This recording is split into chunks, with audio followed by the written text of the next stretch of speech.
Mortimer, we're going to be talking about how to read a book, and I brought you some books to read. What do you mean by reading? Reading Well, is a highly ambiguous word. It can mean any number of things. Yeah. You mean reading for information, reading for just amusement and relaxation, or reading for understanding? Reading by which I'm going to lift my mind up from understanding less to understanding more. Which? Well, all three. I mean, the books that I brought you, I think, are susceptible of reading in all those three different ways, and I think I can tell, by the way, by looking at them, which way I want to read them, if I'm going to read them at all. And I brought you some books. You take these and look at these while I look at yours. All right. This is a book I've wanted to read for a long time, but read very lightly. It's a book by Merrill Miller, which is the oral biography of Harry S. Truman. I've read reviews of it, and I know what it contains. It's the story of Truman's political life and his presidency, told in the first person by his recording it. I know I want to read that book quickly. It wouldn't take me much time to read it. This is Toynbee on Toynbee, and there's a long description of the book right on the cover. A conversation between Arnold J. Toynbee and G.R. Urban on topics of perennial and current interest. And since Toynbee is one of the great authors of our century, I am sure that I would want to read that, but not... Well, I know I don't want to read this.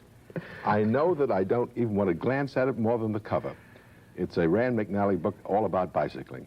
Charles, I'm sorry to tell you, I've never been able to keep my balance on a bicycle. That's well, that. Maybe that would help you to do it. No, I assure you, no book. This is a how-to book. And no book would ever be able to, I'd never be able to go from a book to staying up on a bicycle. But what if we ran out of gas completely? I'd walk. Right. Oh, you did do well by me, didn't you? Now, here's a book by I.A. Richards, the philosopher. It's called Beyond, the Sources and Aims of the Western Tradition from the Iliad and Job to Plato, Dante, and Shelley. And I think I'd probably want to read that book. It is a complex book with a analytical table of contents, Mortimer, which is something that books used to have. That's right.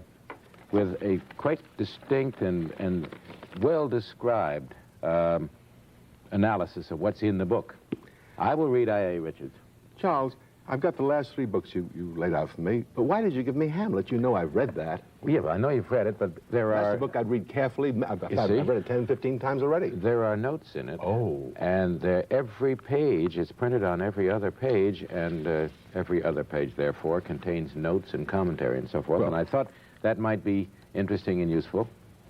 Well, Hamlet, against all the books you give me, this is the only one that I would read, I have read 10, 15 times, perhaps, in the course of years of reading, slowly, carefully, understanding a little more each time I've read it. This is the only book you've given me that I would put in the class of reading for the sake of my mind. The rest, I mean, the sense of improving my mind, understanding my own life and human life better than I would have without reading it. These other books, the Truman book would amuse me, entertain me, and inform me. The other books are strictly books of information. They're not going to teach me anything beyond facts that I don't know. And that seems to me is that distinction between books that one reads for information, or magazines or newspapers, books that one reads for amusement, such as detective stories or light novels or current fiction of some kind or other, and books that one reads to improve one's understanding is very important for the following reason. All of us learn to read in school, and that instruction in reading goes on to the 4th or 6th grade. Now, for most of these books, the kind of reading you learn to do up to the 4th or 6th grade is quite sufficient. You've got enough skill to read the newspaper. Although you have to practice it. You have to keep on using it. But to read Hamlet, or to read other books that are worth reading for the sake of improving your mind, you need skills that are not taught in school. In fact, the kind of reading that I think we should be talking about from now on in this is reading that is not taught in school at all. Reading that involves acts of interpretation, acts of analysis, acts of apprehension of content in the book. And acts of critical judgment. Right. After you've finished. Now, that kind of reading cannot be done quickly. No, I don't think it can either. How fast would you read Hamlet, Mortimer, if you were reading it... For the first time? Well, for the first time, yeah. I'd read it more quickly the first time than the second and third time. But let me say about the speed of reading that there's no such thing as a right speed. When I'm reading Plato, for example, or Aristotle, I seldom read faster than 20 pages an hour, sometimes slower than that. Well, that's pretty slow, isn't it? In fact, I would guess, Charles, that reading in the sense, that third sense of reading for the sake of really lifting my mind up from a state of understanding less to understanding more, I doubt if I read 10 books a year. I handle hundreds. I examine many. I get information from a great many. I get pleasure from the books I read at night to go to sleep with. But I assure you, the books that I learn from, in a genuine sense of deepening my mind, gaining insight and some degree of wisdom, I hope, I doubt if I read 10 a year. Because I read them very slowly. It's hard work. I read them at a desk, usually at a desk with pencil and paper, marking the book. And therefore, it seems to me that the whole cult of speed reading is wrong. Yes, I think you're right. Instead of talking about speed reading, one should talk about variable speed reading. Everyone should be able to read some things very quickly, particularly if their purposes are light and transient, and some things very, very slowly. The trouble is that most people don't know how to read slowly enough. Yes, I think that's true when it comes to a really, really good book. Speed reading is useful for learning how to read business memos or business letters or something of the sort quickly. I don't think I'd recommend it for contracts or leases. No, nor for love letters. Or for love letters. No, love letters should be read very, very slowly. Now, in the case of Hamlet, for example, suppose you didn't know what that play was and hadn't read it before. You're saying that, first of all, you'd like to find out some things about it from kind of exterior cues, like its title and its author's name and when it was written and its cast of characters. This copy of Hamlet you gave me, I wouldn't want. On my first reading of Hamlet, I don't want to be stopped by the notes. Right. I don't want footnotes. I want to read it through quickly. In fact, my feeling about a difficult book, a book that's worth reading carefully, is that the first time you read it, you should read very quickly. That's just the first time, expecting to read it again much more slowly. And quickly in the sense of not being stopped. There are lots of allusions in Hamlet that I wouldn't understand the first time, which the notes would help me understand better. Right. But on that first reading, I don't want to understand everything. I want to understand enough to get the whole play in before me. Because it's so terribly important to understand the whole structure of a book before you start to read it in detail and understand it in detail, isn't it? When I went to high school many, many years ago, we read Julius Caesar, as I think the first year of high school. We read it scene by scene, understanding each scene. As a result, I never understood the play as a whole. Yes. Well, what they should have done instead of reading it scene by scene first is to read the play through completely and discuss it as a whole, and then go back, perhaps, and read it more carefully, scene by scene, with notes and explanations. I had the same experience with As You Like It, and as a matter of fact, because my father was a poet and a professor of English and a teacher of Shakespeare, he said, read As You Like It all the way through the night before, and I did it. And I came to school the next day, and the teacher was annoyed with me because I had spoiled her plan. And yet I had done something very important for myself because I was able to understand what she was doing henceforth. I'm so convinced about this that when I've been reading great books with students or with adults in great book seminars, I always tell them, when I give them a difficult text for discussion to read it through and not be stopped by what they don't understand on the first reading. Because only by reading it through and understanding, let's say 10% or 20% or 30%, will they be able to go back and understand more. One example I'm very fond of is a great treatise in the Summa Theologica by Thomas Aquinas, one of the treatises that I think is most instructive, illuminating, the treatise on law.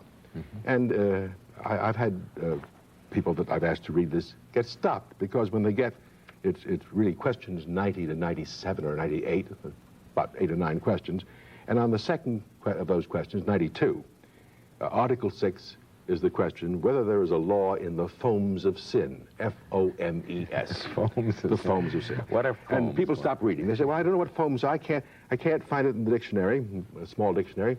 And so they stop reading because they can't understand that particular passage. And I've said to them, first place, if you don't understand that one passage, it will not affect your general grasp of the treatise on law.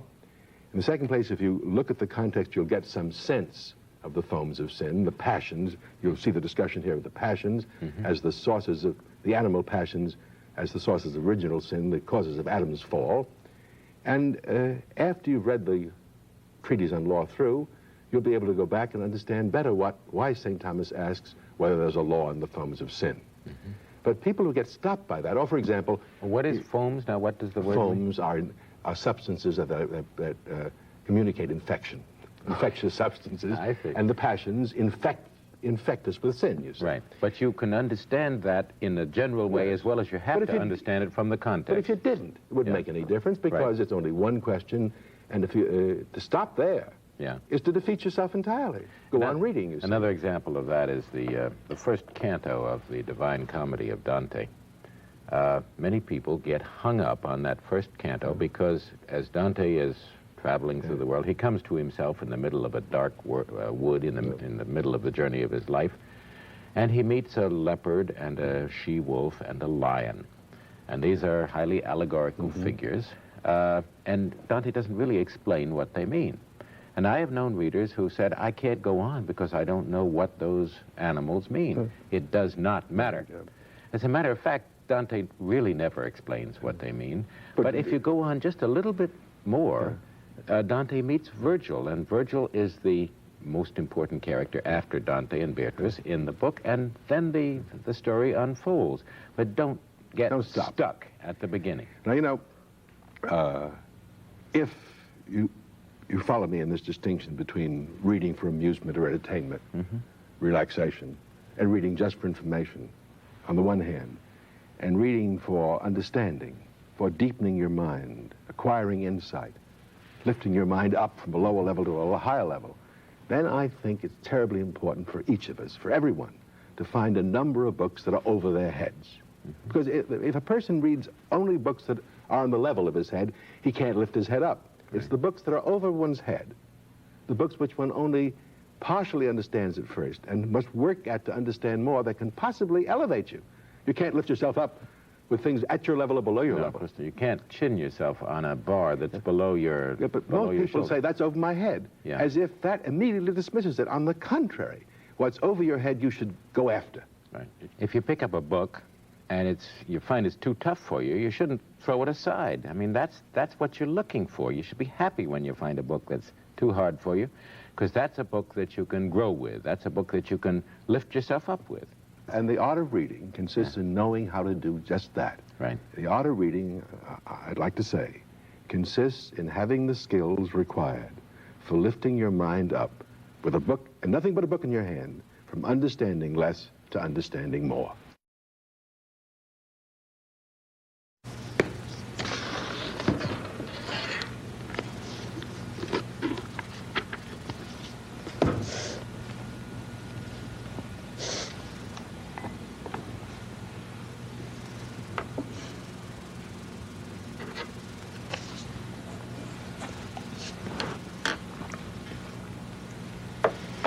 Mortimer, you're a smart guy. Why does it take you so long to read? Well, it sometimes takes me long and sometimes a short time to read a book. I can read 10 books in one day in the sense of inspecting them, finding out what they're about and putting them on my shelf for future reference. And deciding whether you want to read them or not. Carefully or not. But just as I can read 10 books in one day, sometimes it takes me 10 days to read one book, or even longer than 10 days, because I'm really working at it. I'm trying to make that book part of myself. I'm trying to find out everything it says and understand everything it means and think about and criticize what I've learned from it. And when I do that, I'm working. I'm not just sitting back in a chair idly. I'm not about to go to sleep. I usually read books that way at my desk with a pad and paper, always with seldom without a pen or pencil in my hand. And often I find that at the end of an hour or two, I have to stop because I'm so, in a sense, weary of the work that I have to take a rest before I go on reading. And what I do with a pencil in my hand, the pen, is to make notes in the book or about the book on a piece of paper. And I think that no one is really reading in the sense of getting the book into his mind if he doesn't do that. Just to sit there with the book in your hand and your eyes open, turning the pages, probably with your mind wandering, is not reading in my sense of the term reading. What's that book there? Well, I have here 3 books that I read carefully. These two 50 years ago, this one 40 years ago. These two I read in college when I was a student at Columbia, studying with John Dewey, and I'll tell you a story about that later. One is Reconstruction philosophy, and the other is William James's Meaning of Truth. Right. Both pragmatic philosophers. And this, shortly after I began teaching, I became acquainted with the great French philosopher Jacques Maritain. This is a book called Art and Scholasticism. Let me tell you, let me show you what I did in this book, for example. First place, you will see here, in my unformed childish handwriting, a series of pages of notes that I made on a pad just like that while I was reading the book. Incidentally, by the way, before you go on, here's an example of that I did that I just discovered by going through my library. It's a book about William Cooper, the man I wrote a dissertation about.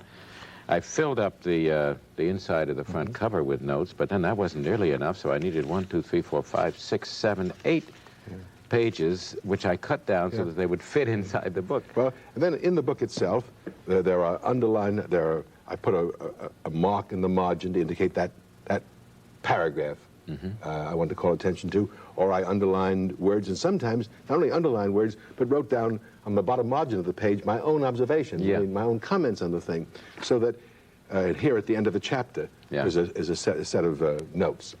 Now, the interesting thing about that, Charles, is that they were useful at the time. If, for example, I were to read this book now for discussion, or I would have to read it, I really want another copy. By the way, one of the reasons why I seldom use a library book, I often use library books, but when I want to do this kind of reading with them, I have to buy the book. Simple, because I can't mark a library book, and if I don't mark a book, I don't think I've got it, you see? Actually, when you read a book this carefully, you are establishing a proprietary right in it anyway. You better own it. You have brought it into your own mind, so you better own it. But if I wanted to read this book again for the purposes of teaching it or using it in some research, I'd want another copy to mark it freshly. These earlier markings would annoy me, because though they might be helpful, I might be interested in finding out what I thought then. 50 years later, I think something different. Well, the marks in a book are not the record, then, for you to refer back to. No, I don't. And they're not there for memory's sake. They're there because it was part of the act of reading at the time. They do remind you of how carefully you read. I, going through my library, I found a copy of the Iliad of Homer, where I had marked almost every page. I think I made a kind of running index of the book. I was writing something about the Iliad at the time. This was 25 years ago. There was an index of this, but it was not satisfactory to me. I had to make my own index as I went along of the plot and of the characters as they acted in various ways in the book. So up at the top of many of the pages, most of the pages, I have written a description of what happens on this page. I am amazed at what I said. I no longer think it's true, but that's not the important thing. What I know is that I really read that book to a fairly well. That's exactly the same in this case of William James's essays on the meaning of truth. Both the front and back covers of the book are loaded with notes referring to pages, and of course the book itself is marked, underlined, asterisks. But let me say one thing about that, if I may. I, as you know, conduct these seminars at Aspen, summer after summer. I've been doing it for the last 25 years. And many of the readings are the same summer after summer, so I've read the selections that are discussed in the seminar 25 or more times. And each time I do it, I make notes. But I can't use last year's notes. I have a whole file of notes going back many, many years with the dates on them. But each time that I conduct that seminar, I read the thing again. The selection is fairly short, 30 or 40 pages. Make another set of notes, because as I've grown older, my own mind has changed, and therefore I've got to do the reading again, the thinking again, and the note-making again to be current. Right. Here's Walter Bagehot's Physics and Politics, and the important chapter in this book, there are 5 chapters, is the last one, and at a certain point in this chapter, Bagehot begins to give the core, the heart of his argument. And what I did here was to mark the key sentences in the argument. This is 1, 2, 3, 4, 5, 6, 7, 8, 9, 10, 11, 12, 13, and finally, one page later, 14, which is the key sentence of all. And I have that as an eternal record of the heart and meaning of this book. Recently, reading a book that interests me considerably, written by a professor at Harvard called Reflections on the Causes of Human Misery and Upon Certain Proposals to Eliminate Them, a book dealing with current economic and social problems. I did a very elaborate marking. As you can see, in this case here, I put question marks in the margin. I often put question marks when a sentence or a statement by an author puzzles me.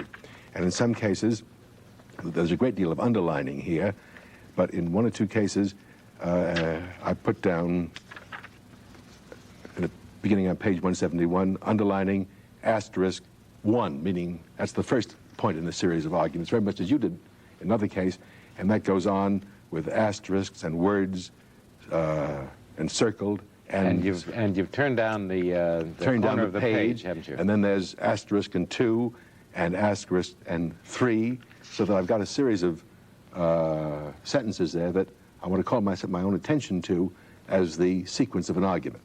Here's a copy of The Nature of the Universe by Lucretius, or On the Nature of Things, De Rerum Natura.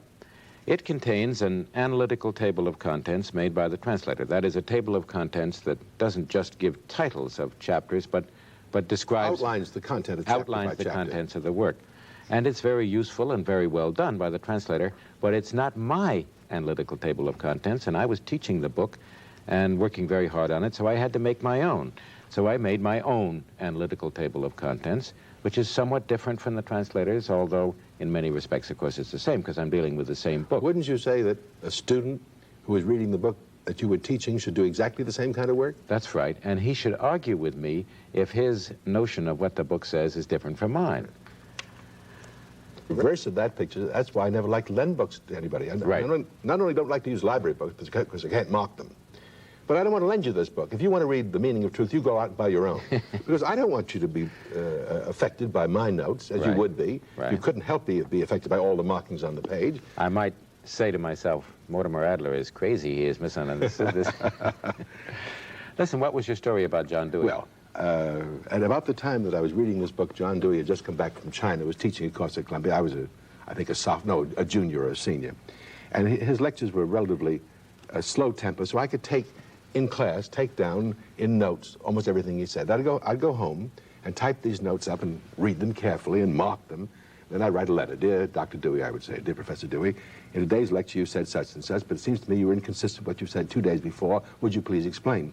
And Professor Dewey would come to class and say, a student in this class has written me a letter, and then he'd read the letter and explain. And then I'd go home and write another note saying, because I was carrying on a series of conversations with Dewey until he was so sometimes plagued by this, he said, I wish the student that's writing me these letters would stop. But actually what you're doing when you're marking your book is exactly that. You're carrying on a one-sided conversation with the author. In fact, I think that reading is that kind of thing. Is that unfair? No. How do you ensure that the author's view is adequately represented in your conversation? You can't ensure that. But that's your effort, isn't it? Because your first task in reading a book is to get as truly and correctly as possible what the author is saying. Correct. But nevertheless, one of the reasons why perhaps having two people read the same book together is that they would make the conversation a little less one-sided. If I told you what I was saying to John Dewey, you could say, but I don't think Dewey says that, and the conversation would become more amplified. But you know, what all this comes to, Charles, is, I think, something that most people don't realize because they don't engage in reading in this way, that reading is a very, very active process. Yeah. Most people think of writing as if writing, because they can see that a person to write has to take a typewriter out of a piece. He's doing something. But they think of reading as sitting back passively and having the words somehow go through the eyes and into the mind, and no activity. After all, you're just sitting still. But reading is just as active as writing. Yeah. And I often like to think of the analogy of pitching and catching in a baseball game. The catcher who kneels down there behind the batter is not passive. He's receiving, but not passive. He's actively receiving, just as the pitcher is actively throwing. So the writer is actively communicating, and the reader is actively receiving the communication. But the actions are correlative and proportional to one another, but the activities are equally intense on both sides. It's a good catcher that makes a good pitcher, and I suppose we're saying here that a good reader makes a good author in some sense. The reverse is also true. A good catcher can't catch a bad pitcher. Yeah, yes, that's true. And some of the rules of reading that I think we're concerned with in this making the art of reading clear apply only to books that are well written. Yeah. Because if the book isn't well written enough, the rules won't work. Just as a good catcher with great skill can't catch a bad pitcher. Right. It's very important to emphasize this, isn't it, that we're not recommending that you take a pencil and mark a book and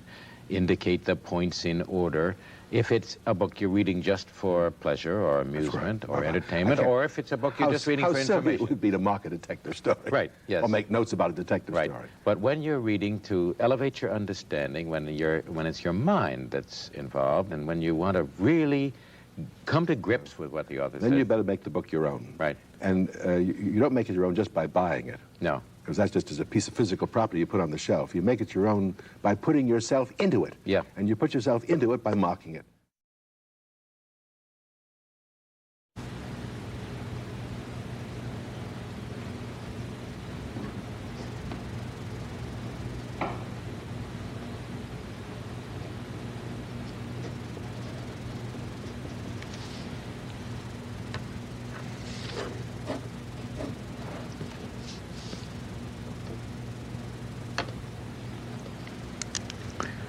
Mortimer, the first thing that a good reader does when he approaches a book is to come to terms with the author. Isn't that right? There's a reason for it.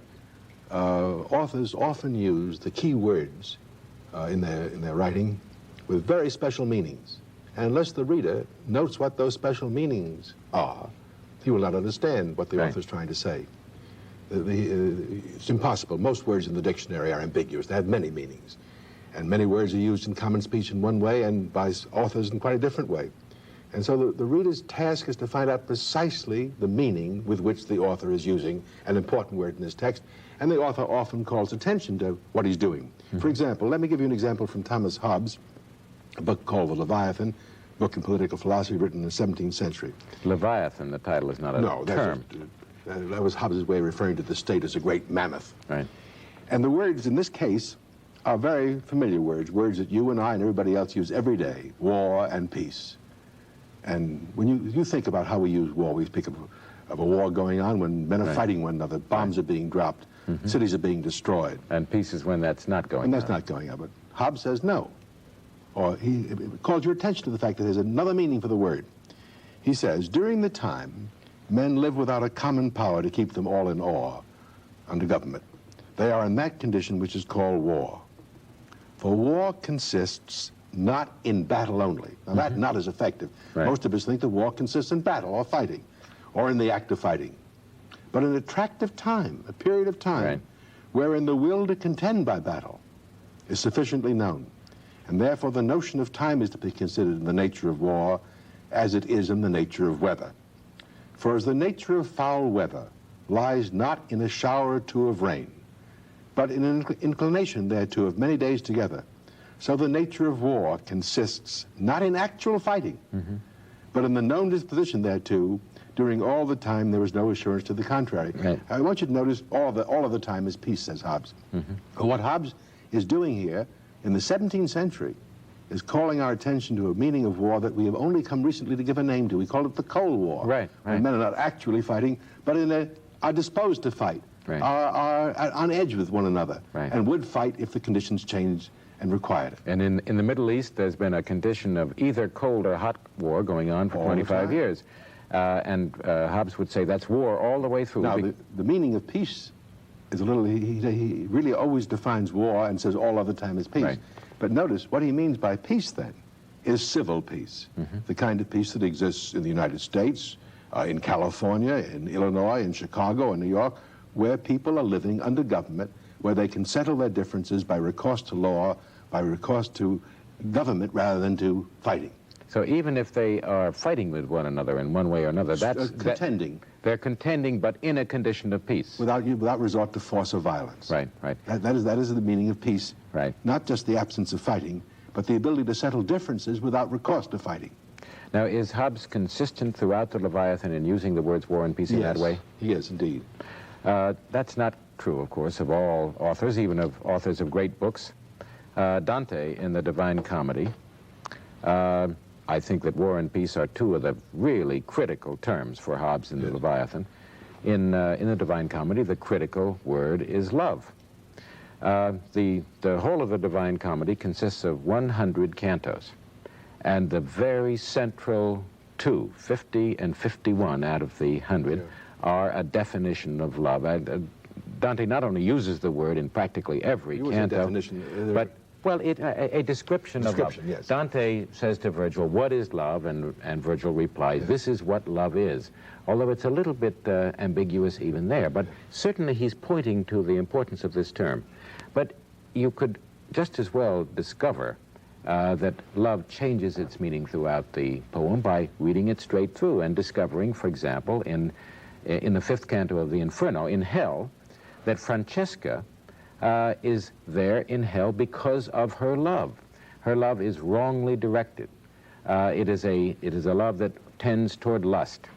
Now, when you come to the Purgatory, you find another lady, La Pia, who is in purgatory because of her love. It's different from Francesca's love. It is transitory. It is not permanent. She only had it for a moment just before she died. And then finally you come in heaven to another famous lady, Picarda, who has still another kind of love. This one is incomplete. It's lukewarm. It is not sufficient, but it is rightly directed, and it was rightly directed throughout her life, so she is in heaven. But she's in a lower level of heaven. So love is not a single term in Dante. It's a whole series of terms. It's a whole series. It has a whole series of meanings. And the reader, the good reader of Dante, must play up and down that series of terms. And follow Dante along as though he were chasing a rabbit to catch him as he changes. Now, authors, Hobbes doesn't say definition. He just introduces it by saying war does not consist in battle only or in the act of fighting. And you know he has a special meaning of war. Now, Aristotle, in the book on physics, which is concerned with motion, when he gets to saying exactly what motion is, puts the word definition down, so you know he wants you to come to terms with him here. And it's not an easy definition. He says that motion is the actualization of what exists potentially insofar as it exists potentially. Now, that's not easy, but let me just explain that for a moment. Let me take this pen, and I roll it across the table. It started out being here at rest. I push it, now it's at rest again. But while it was in motion, it was an actualization of its being in the next place, while it still has potentiality for going on to the next place until it stops, and then it's completely actually there and no longer in motion. Right. Now, in addition to his defining motion in that very special way, the actualization of a potency while it's still in potency. Those are tough words. They are indeed. He also calls our attention to the fact that he's using motion in a way that we don't use in ordinary speech. He says motion includes, I mean the word motion to cover alteration, the changing of an apple or a leaf from green to red as the autumn comes on, or increase and decrease, the blowing up of a balloon, getting larger in size, or coming to be and passing away, a child being born or an animal dying. And only one of the meanings is local motion, or this kind of motion which is what we ordinarily think of motion as being. Right. Well, we ordinarily use the word change for those four kinds of things and use motion for one of them, but he says, I'm going to use the word motion for all four. And unless you do that, you aren't paying attention to what Aristotle means, and you haven't come to terms with him, and you won't understand this text. Actually, you don't have to agree with his meaning. It doesn't matter whether you think he's right in the word, in the meaning that he gives to the word, but if you agreeing or not, you have to follow him the way he goes. Well, unless you know what his meaning is, you can't tell whether he's right or wrong. That's right. You're not reading the book. And the book, Physics, the physics of Aristotle, is about nature. Physics means nature, doesn't it? And nature is the realm in which things change.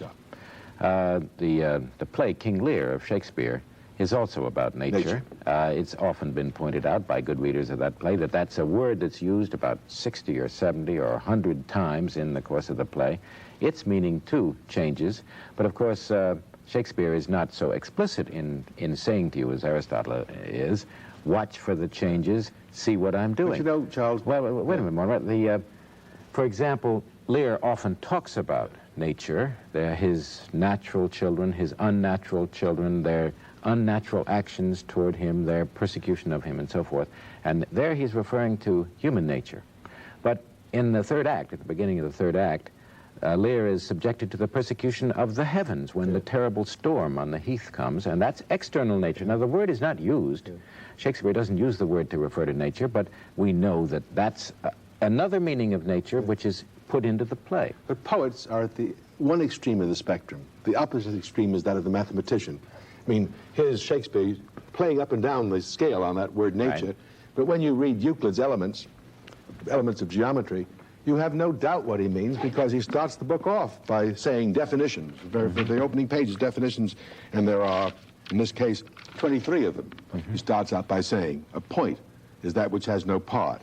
A line is a breadthless length. Then he comes to a definition of a straight line, which we learned in school was the shortest distance between 2 points. But he says a straight line is a line which lies evenly with the points on itself, as if you looked along there and you see that the points didn't get off the line. Right. Now, mathematicians write that way. Newton writes that way, too. He opens the great work in natural philosophy with a set of definitions. And there, when the term is defined, the author sticks to it throughout the text, and you have very little difficulty coming to terms with them. Mathematics is hard to read for other reasons, but it's easy to read. In that sense. In this sense, because the author does stick with his meaning. Of course, I don't prefer it. I prefer an author to challenge me with unannounced and unidentified changes of meanings. That's why I like poetry so much, because I have to follow the author. You probably prefer the mathematical or philosophical style of writing, don't you? I do indeed. But in either case, we have the problem of reading is the problem of overcoming the difficulties of language. Yeah. See, if language were like a pane of glass through which a beam of light passed, and if when you spoke and I listened, or you wrote and I read, the words passed from you to me, carrying their meanings clearly, there'd be no art in reading at all. Yeah. But language is not that kind of pane of glass, that translucent medium. It's a barrier, it's a wall, it's a mountain. It stands between you and me. The words don't come through clearly. I must tunnel through as you're trying to tunnel through to me, and only when, using the engineering analogy, the two tunnelings meet do we communicate, and have I come to terms with you and you with me. And of course, very often as you're tunneling through, you hope it doesn't happen in engineering, but you miss. That's right. You miss, and then you have failed to communicate. That's exactly what happens. And you have failed to have something common between you and the author. It happens most of the time, as a matter of fact. Many times, a term in a work is not just a single word. No, it can be a phrase. Yeah. For example, in the Declaration of Independence, that marvelous phrase, the consent of the governed. In Darwin's Origin of Species, survival of the fittest, or the struggle for existence. Struggle for right? existence. Or in the case of Kant, that phrase that everybody likes so much, the thing in itself. Ding an sich. The Ding an sich, yeah. Now, how do you find these, Mortimer? Sometimes the author calls attention, as Euclid does, or even Aristotle, by saying definition. Sometimes the way Hobbes does it, by saying, bringing you up sharp by saying, war does not consist in battle only or in the act of fighting. Then you know he's got to, since you come to the book thinking that's what war does consist in, you realize he's saying something different. Right. But sometimes it's not nearly so clear. Well, sometimes you have to search it out. Sometimes you find a term in a work by being puzzled by it. If a word is repeated over and over again, and you don't quite know what it means, then probably that's a term of the author. It might be just a name of something that you didn't recognize. That wouldn't be so important. But if it's a term, if it's a word that seems to be repeated over and over again in the author's discourse, and you don't quite get it, then you better find it, or you're going to lose the book as a whole. And the way to find it, of course, is to read around it, isn't it? Context often helps. Yes, the context will help. You use other words that you do understand to recognize the meaning of the words you don't understand. When I mark a book, I usually try to spot those words and mark those words first of all, either by encircling them or underlying them. I sometimes make a list of them, because I know that unless I really find out what the author means by those particular words or phrases, I will not have come to terms with them, I will not have understood them, and the act of communication will have failed. Okay, good.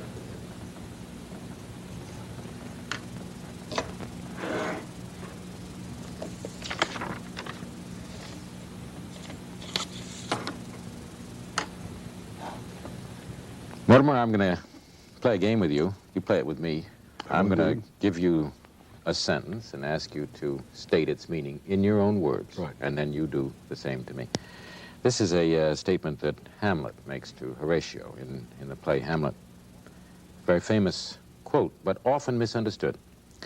There are more things in heaven and earth, Horatio, than are dreamt of in your philosophy. I would say that Hamlet is saying, your understanding of the world, Horatio, is not adequate.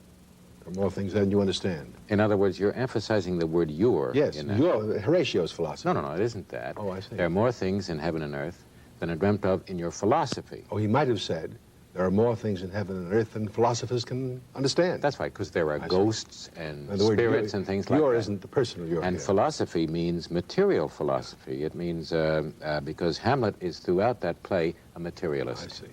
As you'll see in a moment. Well, let me try you on one then. Right. In the Middle Ages, the great theologians and the philosophers were very fond of saying again and again, nothing acts except it is actual. What does that mean to you? Say that in your own words now. Nothing acts except it is actual. It means I can't be hurt by something that is only potential. Unless something actually is, it can't hurt me. That's something exists that can't hurt you. Now give me an example of what. Show me that you understand that, but giving me a concrete example of something that can't hurt you because it isn't actual. Well, a possible thunderstorm can't wet me. Precisely. Next little sentence I'd like to try you on is one of my favorite sentences in Rousseau's Social Contract, where he's referring back to Aristotle's doctrine that some men are by nature slaves.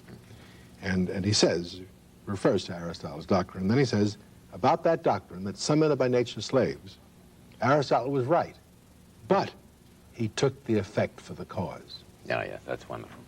That is to say, he thought because men act like slaves, Slavishly. therefore they really are slaves, whereas what Rousseau meant was because they're treated like slaves, they then act like slaves. In other words, he's charging Aristotle with having confused nature and nurture. Right. Aristotle should not have said some men are by nature slaves, right, but some men are by nurture slaves. Yeah, that's very good. That's a better way to do it. Finally, two sentences from Hamlet, but they come right together. Hamlet's last words to Horatio. The rest is silence.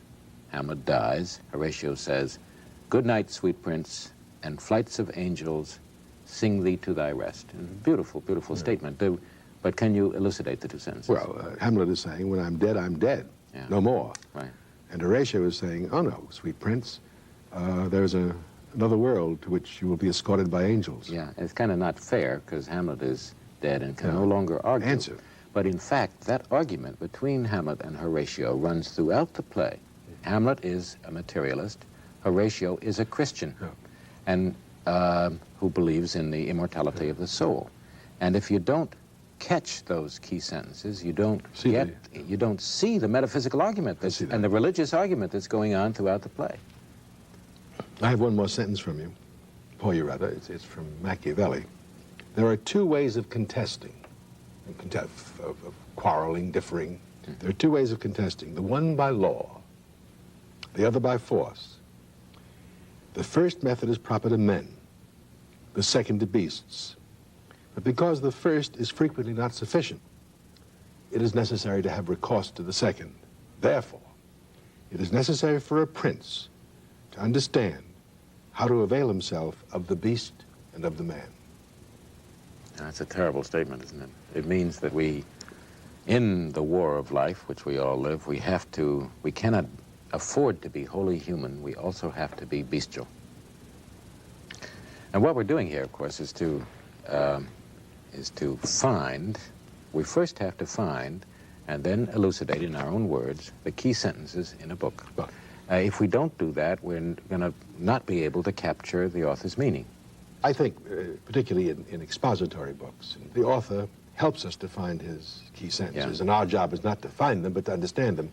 I think more often, in the books you've been referring to, in the poetical books, it is more difficult. The author doesn't underline the sentence for you. For example, I have a book here which is recent publication, a book about the environmental crisis, very good book indeed by Barry Commoner called The Closing Circle. And Commoner does it. He does it by, look, Charles, he does it by putting right in the center of the page the first law, the second law. Right. Let me read you the four laws. Everything is connected to everything else is the first law. Right. And the second one is everything must go somewhere. And the third one is nature knows best. And the fourth one is there is no such thing as a free lunch. Now again, the reader can't possibly miss the sentences, but that's not enough. In fact, they're elliptical, they're tantalizing. What does he mean by everything? There's no such thing as a free lunch, as a basic law of nature. Yeah, and part of the pointing to the key sentence on the part of the author is this tantalizing quality. Precisely. Yeah, he wants to engage your attention, to make you ask a question and wonder what he means. And I think it's very successful because since you are caught, perplexed by those elliptical and enigmatic sentences, you then read very carefully to find out why he says there's no such thing as a free lunch. Other authors do it somewhat differently. For example, in the Middle Ages, one of the great works in the 13th century is Aquinas' Summa Theologica, which is voluminous. And yet it's divided into hundreds and hundreds of questions. And each question being asked, the author points out his answer. He always begins by giving you the wrong answer first. Say objection 1, objection 2, and that signals that he's giving you the wrong answer. And then when he finishes with the wrong answers, he says, on the contrary, I answer that. Now, you can't miss his sentence because he said, now, having told you what the wrong answers are, I'm going to tell you what the right answer is, and he lays it out. But again, finding the key sentence in this case is easy because the author's helped you to find it. Then the challenge to you, or the task for you, is to understand it. And what we did at the beginning in that little game we played, I think illustrates what must be done to understand it. You've got this, let me go back a moment and say something else, Charles Sloan. I used to give oral examinations at St. John's in Chicago, and one of the reasons why an oral examination is so much better than a written examination is the professor can never, in a written examination, say to the student, what did you mean by these words? But in an oral examination, the student often repeats words he's read in a book. And you say, now, Mr. Jones, what you just said is exactly what Hobbes said, or what Darwin or Locke said. Now tell me in your own words what Locke or Hobbes or Darwin meant. And then the student who's remembered the words perfectly can't tell you in his own words. No. And you know he hasn't understood the sentence. Right, he's just memorized. Or sometimes he actually can do it. And then you say, that's very good, Mr. Jones, but now give me a concrete example of it. Yeah. And he fails to do that. Now, those are the two tests I've always used to be sure the student really grasped the meaning of the key sentence. You talk about students, but this is in fact what every reader, every good reader has to do. All of my students, by the way, are readers. Yeah, well, they wouldn't be students unless they were. A student is a reader. Yeah. The examples you've been giving there in this kind of test is particularly good for expository works, works of philosophy, history, and so forth. But poets, dramatists, have different ways of pointing out the key sentences or the key statements in their works. In Macbeth, for example, there's a marvelous interchange. My father always used to remind me of this. King Duncan comes in, and he's just had to execute the Thane of Cawdor, who was a traitor. And he says of him, "There's no art to tell the mind's construction in the face. He was a gentleman on whom I built an absolute trust." That's a nice statement. He's expressing his regret about the treachery of the previous Thane of Cawdor.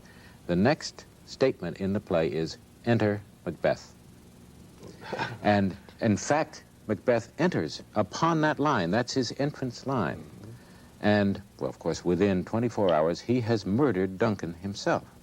He was a man in whom Duncan had an absolute trust, but a man who betrayed him much more terribly than the Thane of Cawdor ever did. There the sentence is a dramatic confrontation. Right. And you understand that that's what the play is really about, because Macbeth at the beginning of that play is a man in whom one can have an absolute trust, but the corruption of Macbeth, the lessening of his trustworthiness is the course of the action. Now, a lyric poet does this even differently. He does not have the device of dramatic action, so he has to do it in words, and the sound of words becomes very important. There's a famous example in Milton's Lycidas, which, among other things, everybody read it in high school, but not everybody reads it as carefully as they should. Among other things, this poem is about the clergy. the corrupt clergy on the one hand and the honest and devout clergy on the other hand, because Lycidas stands for a friend. This is a poem about a friend of Milton's who died when he was very young, and he would have been a good clergyman instead of a bad one. And in referring to the bad ones, Milton talks about their sermons. And he talks about the way the people listen. And when they list, their lean and flashy songs, that is, of the corrupt clergy, grate on their scrannel pipes of wretched straw. And that's a G-R-A-T-E? Yeah, as though you were grating cheese. And the noise, the sound, the words that they say grate on their minds, and they are of no worth to them. On the other hand, when Milton finally talks about Lycidas himself, who is his friend, he says, and when he goes to heaven, he will hear the unexpressive nuptial song in the blessed kingdoms meek of joy and love. There entertain him all the saints above in solemn troops and sweet societies. And the difference in sound between in solemn troops and sweet societies and grate on their scrannel pipes of wretched straw is an expression. Those are hard words. Grate on their scrannelled pipes. Scrannel pipes. Nobody knows quite what that word means. He may have even made up the word. But the sound is, you're quite right. The contrasting sounds, they do it. The contrasting sounds indicate the contrasting moral conditions. And if you don't get that contrast, if you don't catch it, you have not really understood one of the main themes of Lycidas. You know, Charles, this attention we've been paying here to sentences is secondary in a sense, because the first thing you have to do is catch the important words. Yeah, come to terms. Yeah. And those important words often occur in the important sentences. In the case of the words, it's really getting their meaning. In the case of the sentences, understanding what's being said. And so that you've got a second level of interpretation here. Right. Words or terms, sentences, propositions, really. Right. And then, of course, there's still a third level, namely the level of the sequence of sentences, the sentences in the book that put together, hanging together in a sequence, form a whole coherent argument, whether it be a book of poetry or an expository book. Right. And if you fail to do that, if you fail to identify the terms and then the key sentences and then put them together in a sequence, you have failed really to understand the book.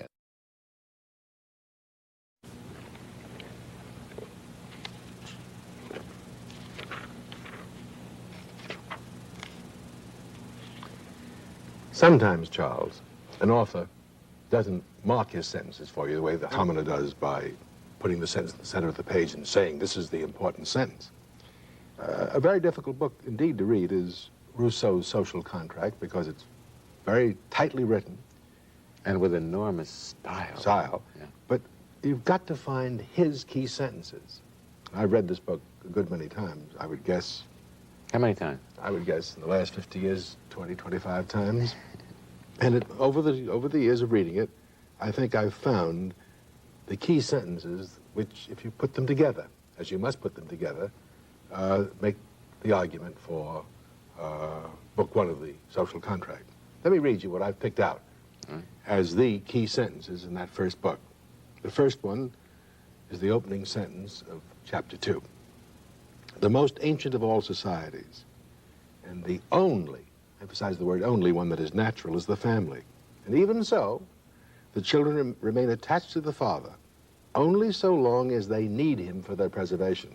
Yeah. Now, when they grow up, the family is dissolved. The key words are only natural and need. That's right. Right. Now, the second sentence, which occurs as the opening sentence of Chapter 3, makes a different point. But these two sentences then carry on into the third, fourth, and fifth sentence. Second sentence of importance is, the strongest is never strong enough to be always the master, unless he transforms strength into right and obedience into duty. Right in the sense of lawfulness or legitimacy or whatever. Legitimate authority. Right. And that point is carried off into the next key sentence, which is the opening sentence of Chapter 4. Listen to it carefully now. Since no man has a natural authority over his fellow. A natural authority, right. By nature, he doesn't have authority over another man. Mm-hmm. And since force creates no right, we must conclude that conventions form the basis of all legitimate authority among men. Because force does not create a law, lawfulness or a legitimate authority. Right, okay. And finally, the last two sentences. He has supposed that men are living in a state of nature, not in a state of civil society. And he says, I suppose men to have reached the point at which the obstacles in the way of their preservation in the state of nature show their power of resistance to be greater than the resources at the disposal of each individual for his maintenance in that state. That primitive condition can thus subsist no longer. That is, they can't live in the state of nature anymore because they'll die. And the human race would perish right. unless it changed its manner of existence. Well, now, if we go back to the first sentence, which makes the family natural because we need it for our preservation, then the state is equally natural, is it not? Right, and because we need it. Right. Now, okay. Having put those, the state being natural, but force creating no right, the last sentence of these five states the problem we have to solve. The problem, says Rousseau, is to find a form of association which will defend and protect with the whole common force the person and goods of each associate, and in which each, you and I joining together, all of us forming a state, in which each, while uniting himself with all, may still obey himself alone and remain as free as before. Yeah. Now, how he solves that problem is of course, But what you've done here is to take a whole book. It's a book out of, it's several pages long, 10 pages long. That's right. And you have found the key sentences which added up make the argument of book one. Of book one, yeah. It's a very hard thing to do, Mortimer. It's probably very hard to follow it as you read it. I mean, you should have the text in front of you, but you have to make the effort to do it, don't you? Yes, because if you don't do that, you're just reading page after page with no build-up of argument. Right. Now, you know, Charles, sometimes in this task of finding the author's important sentences, you come upon a quite different situation. That is, the examples we've had so far are examples where the sentences build up constructively, cumulatively, to make an argument to which each sentence contributes. But sometimes when you read a book, you find sentences that puzzle you because within a few pages, what is said in one sentence appears to be contradicted by what is said in another. Let me, this is an extraordinary document, by the way. This is the preamble of the Mechanics' Union of Trade Associations in 1827 in Philadelphia. Oh, yes, one of the earliest papers of a labor union. And the mechanics say, it's written almost in the tone of the Declaration of Independence, on the first of these pages, do not all the streams of wealth which flow in every direction and are emptied into and absorbed by the coffers of the unproductive, that is the capitalists, the owners of, exclusively take their rise in the bones, marrow, and muscles of the industrious classes. Right, okay. They're saying, yes, labor is the sole producer of wealth. Right. Now then, having said that, one page later they said, no, at the present period, when wealth is so easily and abundantly created that the markets of the world are overflowing with it, and when, in consequence thereof, and of the continual development and increase of scientific power and technology, the demand for human labor is gradually and inevitably diminishing. Let's listen to that. Here they've said, is not labor the sole source of wealth? And a page later they say, because of modern technology, the technology is increasing, is and labor is being less in demand. Well, both of those can't be true. Right. Now, the great advantage, I always like to emphasize this point, of finding a contradiction like that. Yeah, what do you do when you find it? Well, what's wonderful You throw the book away? No, on the contrary, you just hold it to your breast and say, one of those two things must be true. They both can't be true. Well, they can't both be true. Could they both be false? Yes, this is not a strict... If they're a strict contradiction, one of them has to be false and the other true. But these both can't be true. Right. And so you're asking yourself, which is true if either is true? Right. And then still within the ambit of a few pages, within our second page, they go on to say, it is neither our intention nor desire to extort inequitable prices for our labor. All we demand is a full and fair equivalent, our share. Yeah. But they said at the beginning that we are the sole producers of wealth. They should have asked for all of it. They should have it all. This is a book by Jacob Bernofsky. It's called The Identity of Man, about man in relation to the rest of nature. And Bernofsky begins by saying that his fundamental assumption that man is a part of nature. And he goes on and says that that this means that there's no break in the continuity of nature. Man differs from other things just in a continuum of degrees. Man is simply a little more of the same as other animals. Then on page 48, having built up that whole argument of the continuity of nature, he says, the gift of humanity is precisely that, unlike other animals, we form concepts. Well, now, at that point, if we alone form concepts, and no other animal forms concepts, I'm saying which is true, then we aren't continuous with the rest of nature. There's a difference in kind there.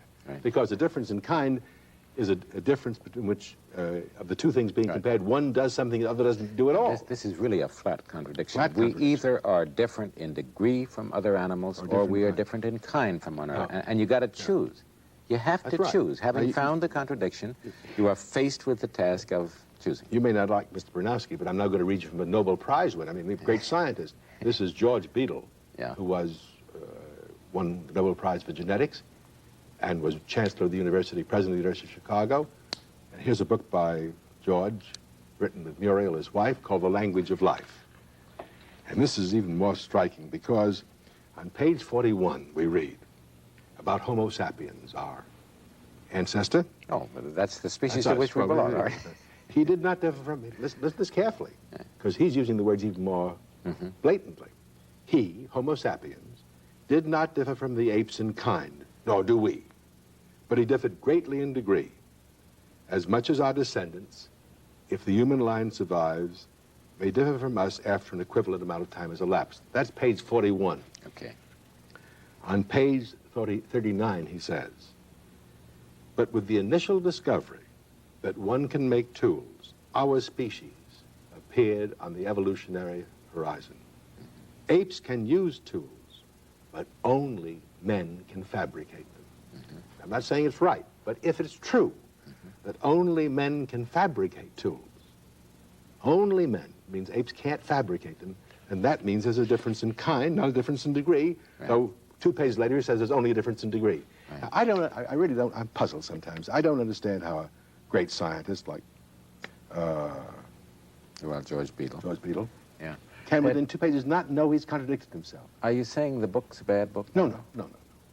I'm saying that even, and true of the great books, true of other books, I could show you a case in Aristotle, I think. Let me give you a case in Aristotle, without even going to the text. In the politics, and I think Beadle is better than Bronowski, and I think Aristotle is better than Beadle. Right. But Aristotle will say in chapter 2 of the first book of the Politics, man is by nature a political animal. And then in chapter 4 he will say, some men are by nature slaves. Well, now both of those things can't be true. Right. For if man, meaning all men, are by nature political, able to participate in government, and take part in political life, then some men can't be by nature slaves, incapable of such political activity. Right. And yet, contradiction is the most extraordinary thing, because unless you're the most careful writer in the world, you can, as the context of your discussion changes, say things that are not in harmony or coherence. But the duty of the reader, I insist, I may be over-exaggerating this with my own tendency to be logical. Well, you love to find contradictions. But if you don't find them, what are you doing with your mind when you read a book? If you don't find them, are you really paying attention to the argument? And in the case of Aristotle, I think you either have to find a way of reconciling those two statements, or you have to say he's wrong about one or the other. Either all men are by nature political, in which case no men are by nature slaves, or if some men are by nature slaves, then it's not true that all men are by nature political, you see. Finding contradictions in a book serves another purpose for the reader. When you find a contradiction, you have found a place where the author is really struggling. If he were clear on a subject, he wouldn't contradict himself. That's entirely correct. The contradiction identifies a problem that the author is struggling with and trying to solve. And finding the problems that the author is trying to solve in his book tells you what the book is all about. And sometimes the author does it for you, and sometimes he doesn't. You mean, does what for you? States what his problem is. States what his problem is. But I agree with you that whether he does it or not, your task is to find out what the problem is that the author is trying to solve. Now, Rousseau, whom I've referred to before, does it beautifully for you with the very opening sentence. I mean, it couldn't be better. Yeah, I love that the opening sentence of the Social Contract. Let me read it to you.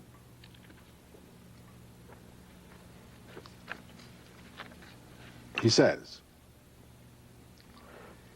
these are ringing words, man is born free, and everywhere he is in chains. One thinks himself the master of others, and still remains a greater slave than they. How did this change come about? I do not know. What can make it legitimate? That question I think I can answer. Well, now, you know, he says, now, the problem this book is going to solve is how, what makes government, the government of men, legitimate. And he says, I think I can answer it. Well, you either find out that he does or doesn't answer it. Right. I tend to think he's come very close to answering it, not perfectly, but a very good solution to a very difficult problem. You have to know what the author was trying to do in order to be able to judge whether he has done it or not. Right, right. And this is, of course, the first step in criticism. We are now moving to another phase. From interpretation to criticism.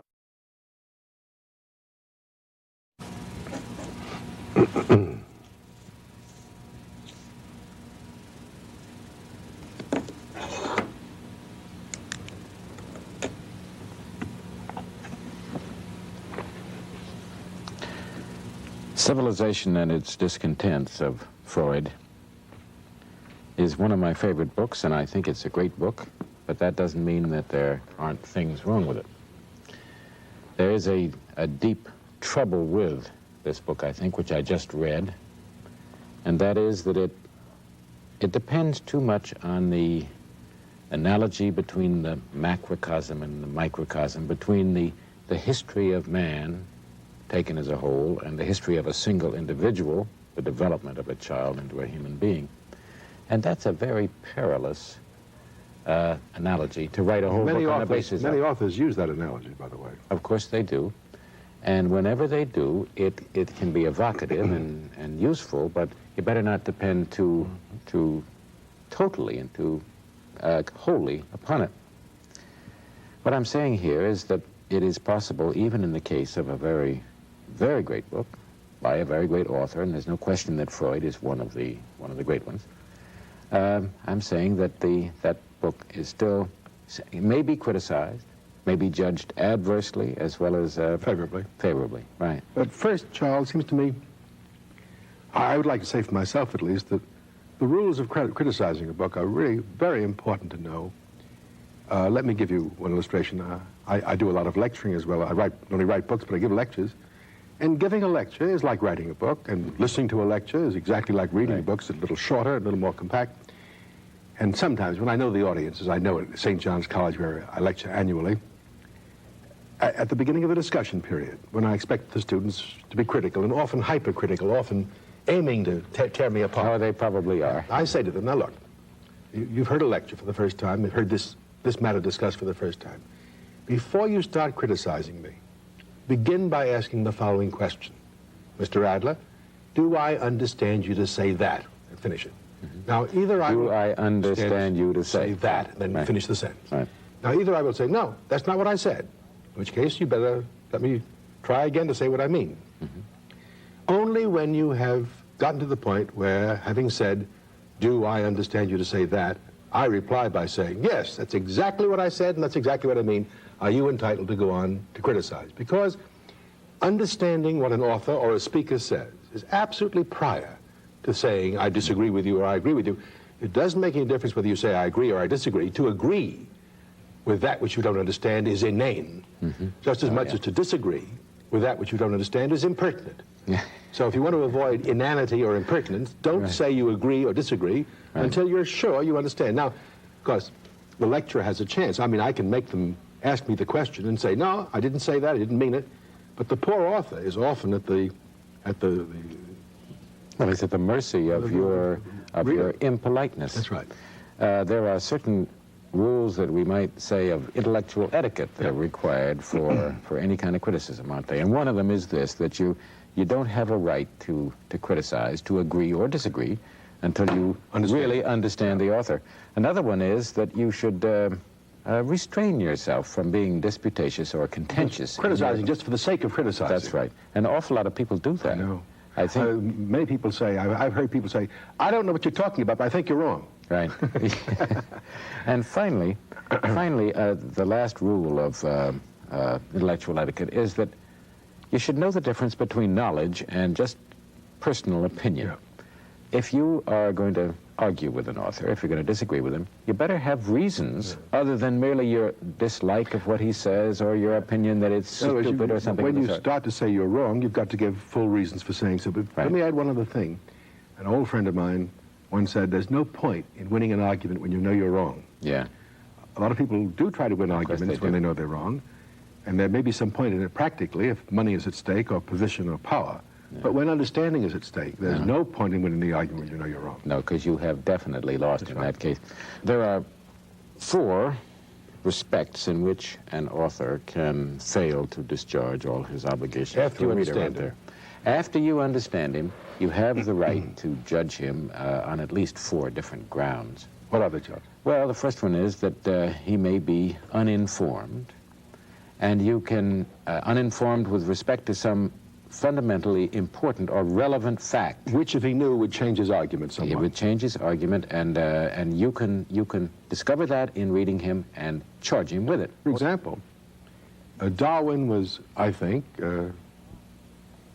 innocently uninformed about the laws of genetics. Yeah, sure. The He couldn't research- have known about it. Mendel didn't research announce them until 50 years later. Nevertheless, his lacking information on this score, his not knowing the Mendelian laws of inheritance, is a real defect in the analysis of the origin of species. Right.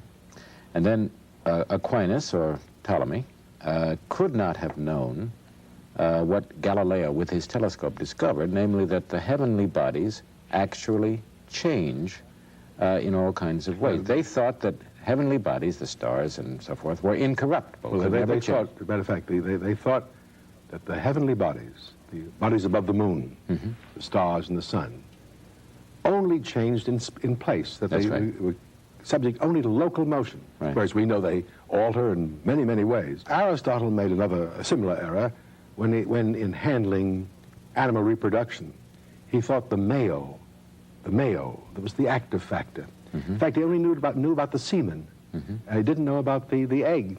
He thought that the woman, or not woman, but the female of the species, whatever the species Yeah. was merely the receptacle Yeah. for the implantation of the positive male factor. He didn't know that. Lacking a microscope, lacking... In that case, I think he verges on being misinformed, and that's, I think, the second element, or the second respect in which an author can be wrong and on which he can be criticized. I think Aristotle, if he had looked at women a little bit more sympathetically than he did, would have maybe understood that. I have to correct you. He isn't dealing with men and women. He's dealing with All right, male well, and female of any species. Okay, but all right. Listen, I'm not going to argue about Aristotle and women. We could go on No, we could about indeed. that at some time. Here, an example of misinformation on the part of an author with regard to a truly relevant piece of information. Take, the impact of Freud's works when they first appeared yes. on the scene, at the end of the 19th century, the beginning of the 20th century. He pointed out that every book that had ever been written about children up to that time Thought they was were just innocent. totally wrong, because they'd always assumed that children were totally innocent of any sexual feelings. Like Wordsworth's trailing clouds of Oh, glory. yes, from heaven's home. it's so lovely, isn't it? And yet children, as Freud knew from just looking at them, and as all of us know from looking back into our own childhoods, are very much concerned with sexual matter. And that was an intentional misinformation. I think it's like Aristotle and women. Yeah. Well, I won't go into that with you, but in general, this is one kind of criticism then. But you aren't entitled to say that you disagree with an author because you think he's uninformed or because you think he's misinformed, unless you can give chapter and verse. Unless you yes. can say, uninformed about this thing, and I'll show you what the information is, you Yes, see. you have to be able to provide it yourself. Now, authors are sometimes make mistakes in logic. Their reasoning is bad or their inferences are poor. Let me give you an example from an author that I admire and that you admire, Machiavelli. This is all contained in a single sentence, as a matter of fact. I think I admire him more for his verve than for his logic, but anyway, go ahead. The sentence is, the chief foundations of all states, new as old or composite, are good laws and good arms. And as there cannot be good laws where the state is not well armed, it follows that where they are well armed, they have good laws. Oh, what a howling non sequitur. Non sequitur. Yeah, right. It does not follow at all that where they are well armed, they have good laws. Now, Right. that's an extraordinary statement for a man who's as keen as Machiavelli to make. Yeah. Now, there's a fourth point that I would say every book is subject, a criticism that every book is subject to. Oh, yeah? Because man is finite, human authors are finite, right. and that is, even if an author has made no mistakes of fact, I mean, he's neither misinformed nor uninformed, and if his reasoning is always sound and cogent, never made a slip in logic or a non sequitur, if he's good in all these respects, it is still always possible to say of any author, his analysis is incomplete. Yeah. Because to say complete would be to say too much. But again, since you can say it of any author, there's no point in saying it unless you say it very specifically and point out the particular incompleteness you're complaining of. Now, let me give you an illustration of this. Both the great Italian poet Dante and the great English political philosopher Thomas Hobbes make the point that peace, civil peace, requires government.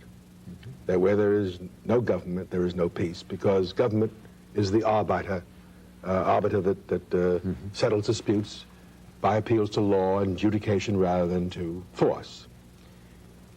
Yet, Hobbes does not go on and draw the conclusion from that premise that Dante draws. Dante says, therefore, if there's going to be peace in the world, if there's going to be world peace, there must be world government. Hobbes goes on to say that since world government, without even conceiving of world government, since sovereigns stand to one another in a state of anarchy, not in a state of government or law, that war between sovereigns is a continual condition. The tragedy is that Dante said what he said 400 years before Hobbes said what he said. And Hobbes could have learned it from Dante if he couldn't figure it out himself.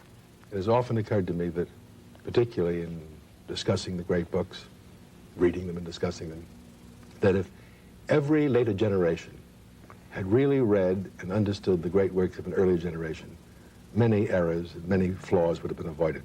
Yes, unfortunately, that isn't true. Good authors require and deserve good readers, but a good reader helps to make good authors if you demand certain things from them. To go back again to this illustration I used at the beginning of the lecturer and the audience. I wouldn't have enjoyed giving lectures all my life if I hadn't learned from lectures, and I only learn I hate to give a lecture without a discussion afterwards, without a good discussion that is sort of prefaced by this rule of tell me first that you understand me and then tell me what's wrong with what I've said. Right. Because when that's done well, I have learned a great deal. In fact, I've almost always, when I'm planning to write a book, given it in lecture form first, in order to get from an audience exactly that kind of criticism. I understand what you're saying, but don't you see that you made an error here? Right. Don't you think this is incomplete? In that way, I learn from my readers or audience, as I think one can't learn any other way. Yes, I think it's true. And yet most authors nowadays are not served in that way by professional critics who should be performing that service for them. As a matter of fact, I think criticism is at a very low level today. Yeah. And I think I know the reason why. I mean, when I read reviews of books that have become bestsellers, let me give you 3 examples. The Greening of America, for example, or Future Shock. Take those 2 for a moment. Praised widely. And praised because of the outrageous things they said. Praised because they made claims and made assertions that were extraordinarily violent in ways. Nevertheless, And they violated the truth, in your view. But the point is that the critics never said, is it true? Yeah. And I find in much of the criticism I read in the current sheets that the critic does not, first of all, ask about of a book, is it true? Is what the author's saying true? Because only after you've said, yes, it's true, does it become significant to say what of it.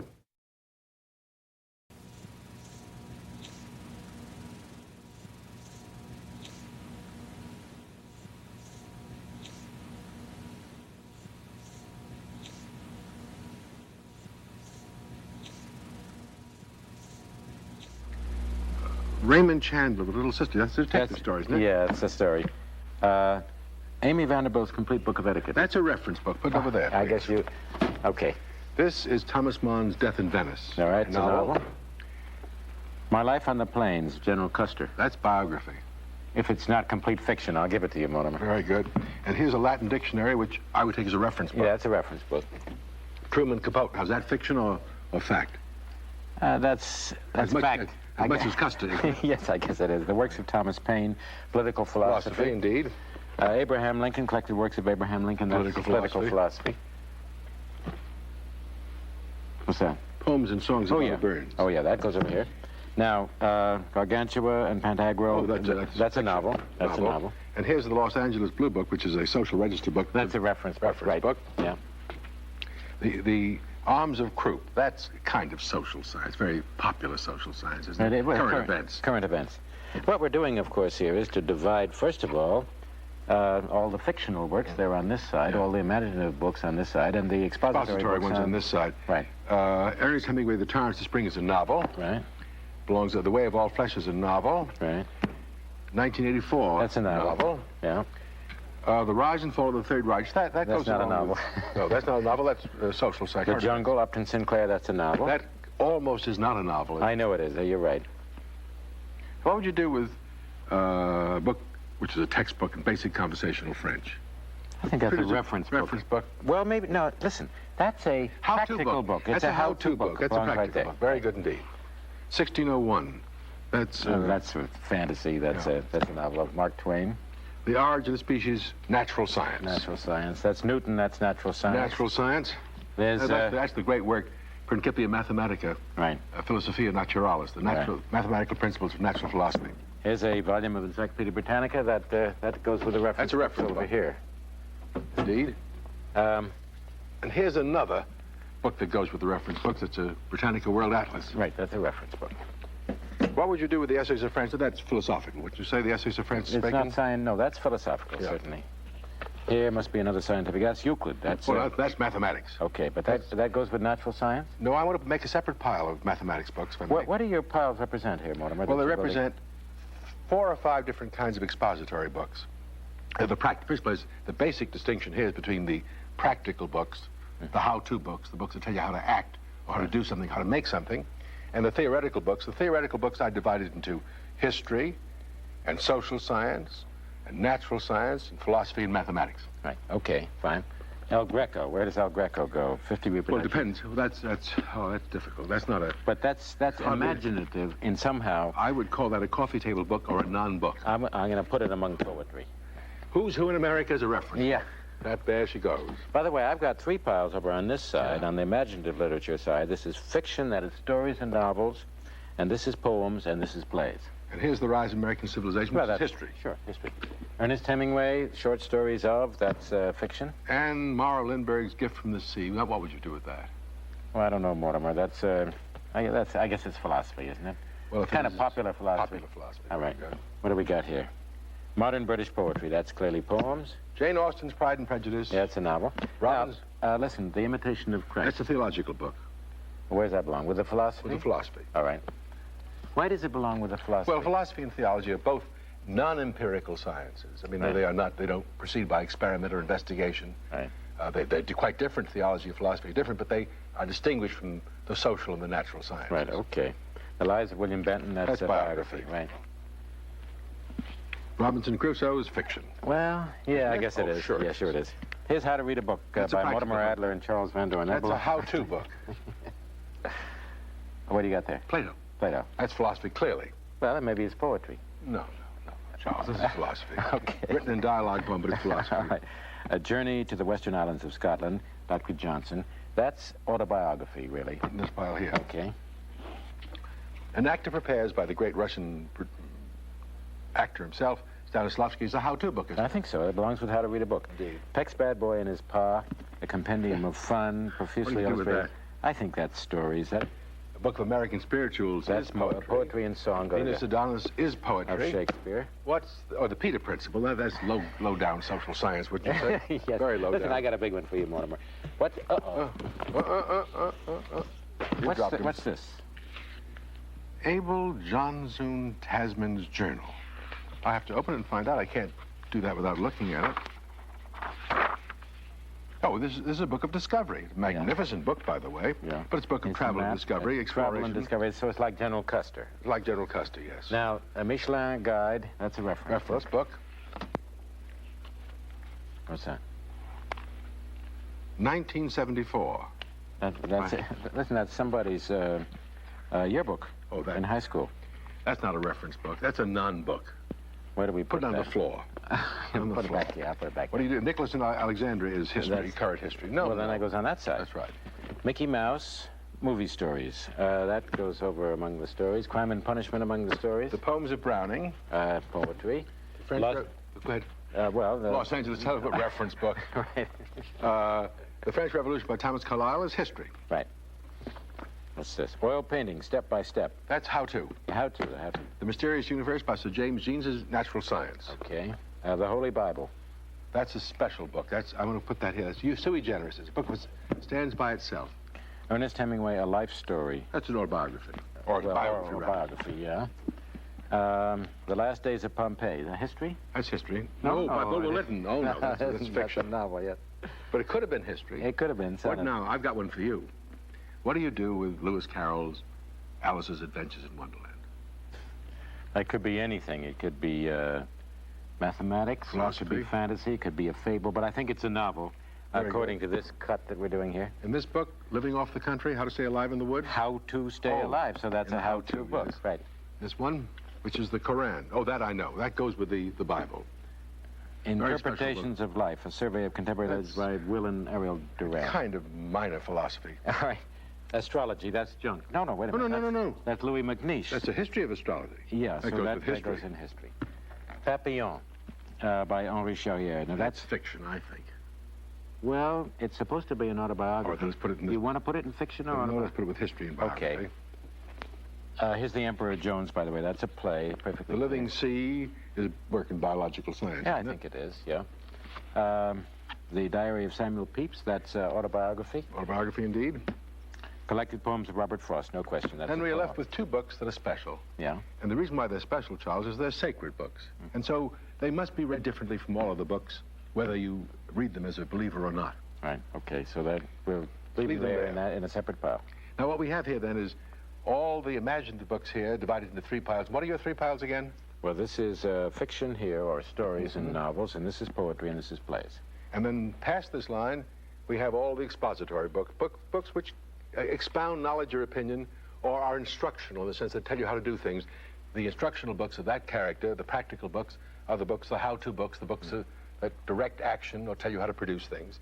And then we have biography and history, the social sciences, the natural sciences, mathematics, and philosophy, both speculative and practical. Now, that kind of vision we put into the publication of the great books when we put these color patches on the back of them, because all the books with the gold, the yellowish gold, are books of imaginative literature, poetry and drama and novels and so forth. The books that are with the red on the back are philosophy and theology. The books with the blue on the back are history and the social sciences. And the books with the green tabs are the natural sciences and mathematics and biology. And then you've got the reference books there. Right there. Yeah. Mortimer, in doing this, we've been classifying books here. We're not doing it just for the fun of it. There's a real purpose in doing this, isn't there? The reason is that, in my judgment, that reading a book involves asking three or four fundamental questions. What is the book as a whole about? How does it say what it says in detail? Is it true? And what of it? Right. Now, those are the most general questions you can ask about any book. And you ask them about every book. Every book. Yeah. Except perhaps the reference books. Yeah. You don't ask that kind of question about the social register or the telephone book. But all these books. You might ask, is it true? Yeah.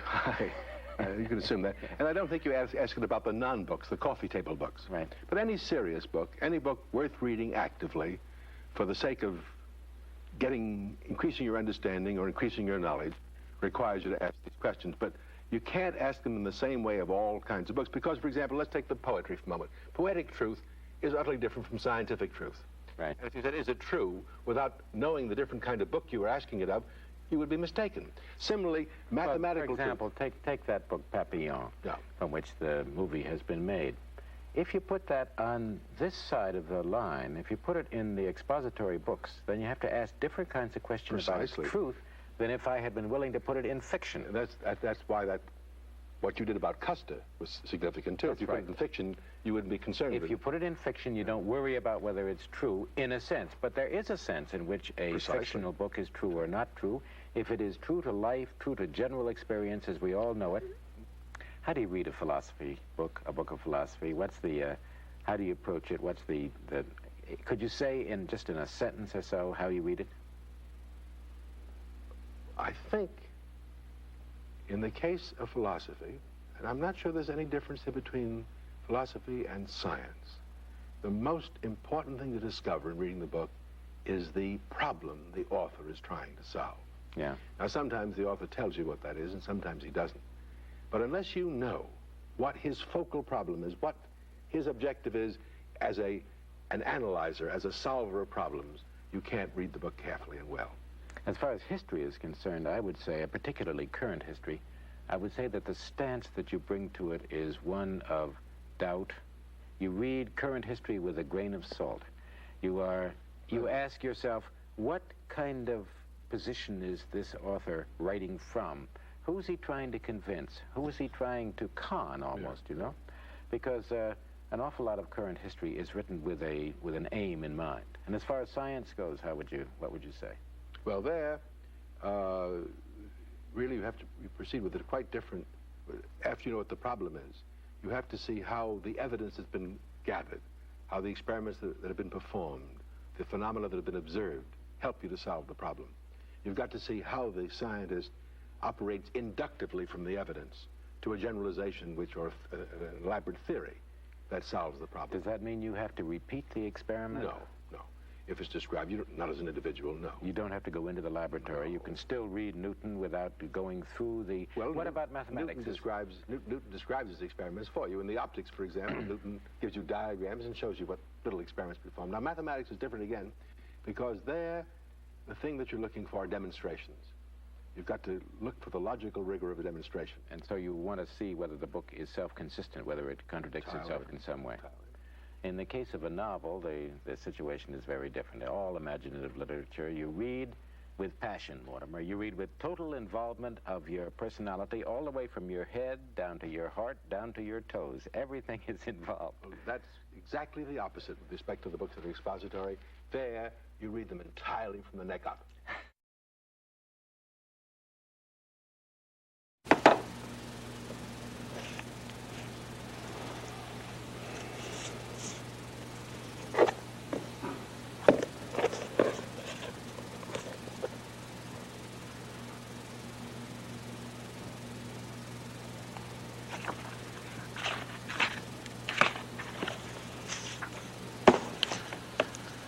Mortimer, there's a famous interchange between Dante and Piccarda in heaven. Dante describes his journey to heaven in the Divine Comedy.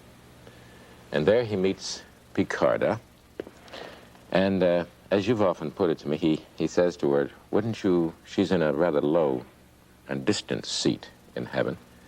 And he asks her, wouldn't you like to be closer? Wouldn't you be closer to God? And she replies... More of a front seat. Yeah, have more of a front seat. And she replies, brother, virtue of charity quiets our will and makes us wish only for what we have and quickens not our thirst for anything else. It is the essence of this blessed existence to hold itself within the divine will, whereby our wills themselves are made one. So that as we are from seat to seat throughout this realm, to all the realm is pleasing, as to the king who inwills us with his will, and his will is our peace. Would you say that last line in Italian? Can you do it? E sua volontate nostra pace. And that's probably the most famous line in the Divine Comedy. And his will, that is God's will, his will is our peace. Is our peace. Readers over the last 700 years have reacted to that line and to that whole notion with very differing reactions. that Matthew Arnold said it was the touchstone of poetry. It was the most beautiful line of all. T.S. Eliot, I think, believes it is the most beautiful single line of poetry. How do you feel about it? Well, it's always moved me very deeply because, first place, that scene in heaven with all the saints, the souls that are saved, clustering around the vision of God, as it were, but some further away and some nearer. And that question of Donnie's, wouldn't you like to move up and have a better view? Her answer being, no, anywhere here, as long as my will conforms with his, is my delight and my peace. It's one of the most moving scenes in all of literature. I understand that for many, many years in my life, I agreed with you. I must say that recently I've been concerned. There's something rebellious in me that says I don't want my will to be conformed with anybody's, even God's. Then you don't belong in heaven. Perhaps not, Mortimer. I'm sorry. Perhaps not, alas. I'm not sure you belong in hell either, but you don't belong in heaven. The point, however, is that even to the very greatest of imaginative literature, readers can have differing reactions. And I would imagine that you've had a differing reaction from mine to the two short stories, the two very short stories of Hemingway that I asked you to read. Yes, in fact, I read them last night. One of them is The Old Man at the Bridge, a three-page story of utmost simplicity about an old man who is met by the author at a bridge during the Spanish Civil War and is so old that he cannot get away and will certainly be engulfed by the enemy when it shortly comes. How did you feel about that one? I have to admit that it didn't touch me. The old man, clearly a hopeless case, you're quite right, concerned with these animals that he left behind, and somehow pleased that the cat would take care of itself, though the birds might not. The birds would. It's the goats. The goats. That's right. The goats are going to be the goats, which are obviously going to be bothered by artillery. Yeah. But it's almost not a story. You see, for me, the story is too short. It's a little vignette. You know, I don't know what word to use. It's a little sketch. It isn't fiction the way I like fiction.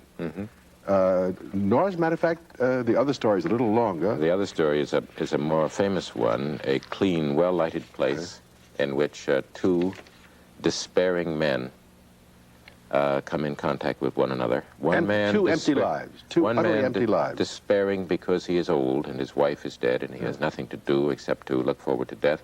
The other one despairing for reasons which are not described in the story, except that most eloquently stated by him. I mean, his despair, his emptiness, is expressed. I mean, the older of the two waiters. The older of the two waiters in his incredible transformation of the Lord's Prayer, you know, in which he says, I must say Our nada, who art in nada, nada be thy name, thy kingdom nada, thy will be nada, in nada as it is in nada. Now, the word nada, of course, is the Spanish for nothing.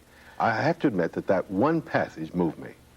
Because of its, I'm not sure it moved me for any reason except that it was a kind of a paraphrase of the Lord's Prayer. But yes, but that's what it is. I know. But it's a totally nihilistic paraphrase of the Lord's Prayer, and as such, it is one of the most famous things in modern literature. But neither of these stories really got to you, I think. Let me see if I can tell you why. The kind of fiction, I'm going to go to the opposite extreme. These are very short stories. I'm going to take a book that is probably one of the longest books ever written. That is Tolstoy's War and Peace. And just as Matthew Arnold uses that line, in his will is our peace, as a touchstone of poetry, I would use War and Peace as the measure of a successful piece of fiction, a great storytelling. And the reason why for me, perhaps War and Peace is one of the greatest books ever written of any kind, is that when I read it, Tolstoy builds for me, creates for me a whole world, a world that he's made, not a real world, but a world that becomes more real for me than any world that I live in. In fact, the last time I read War and Peace was during the summer of the German attack on Stalingrad, when the newspapers were screaming, with screaming headlines told of that assault and that repulse. And yet, actually, I was reading War and Peace, and I was reliving the Battle of Borodino. That was more real for me than the attack on Stalingrad. Now that's when fiction gets me.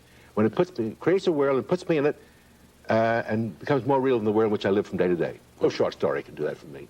But short stories can do that for me. You see, it takes 1,000 pages for an author to do that to you, I take it, and not every 1,000 pages either. No, they have to no. be Although I think good. that Tom Jones will do that for me. All right. But, you see, that happens to me in 3 pages. I don't understand how do you do it? How do you do it? It is because I am willing to let it happen. You mean I'm not willing to let it happen? No, you're not. I think I was quite awake when I read this last night. you were awake when you read it, but you were not, how shall I say, sensitized to it. You were not ready to be swept up in it within the first paragraph, within the first sentence. No, I wasn't. As you have to be when you read a lyric poem. You have to immediately lay yourself open to it. And you have to do that with a short story, too. You are not reading a short story. It's as though you have to get running very quickly and in order to catch up to the short story. I'm not a sprinter. I'm a mile runner. Yes, right. And you are resistant to what the author is trying to do. I mean, I don't think I was reluctant. I don't think I was willfully withholding myself from these stories. I read them with an open eye and with a willingness to be pleased, but they left me flat. Yes, but I think there is a real deep reluctance in you, and it is a reluctance in many, many people to, by the way, few people would agree with you about these Hemingway stories. They are both very successful, famous, much beloved stories. Mm-hmm.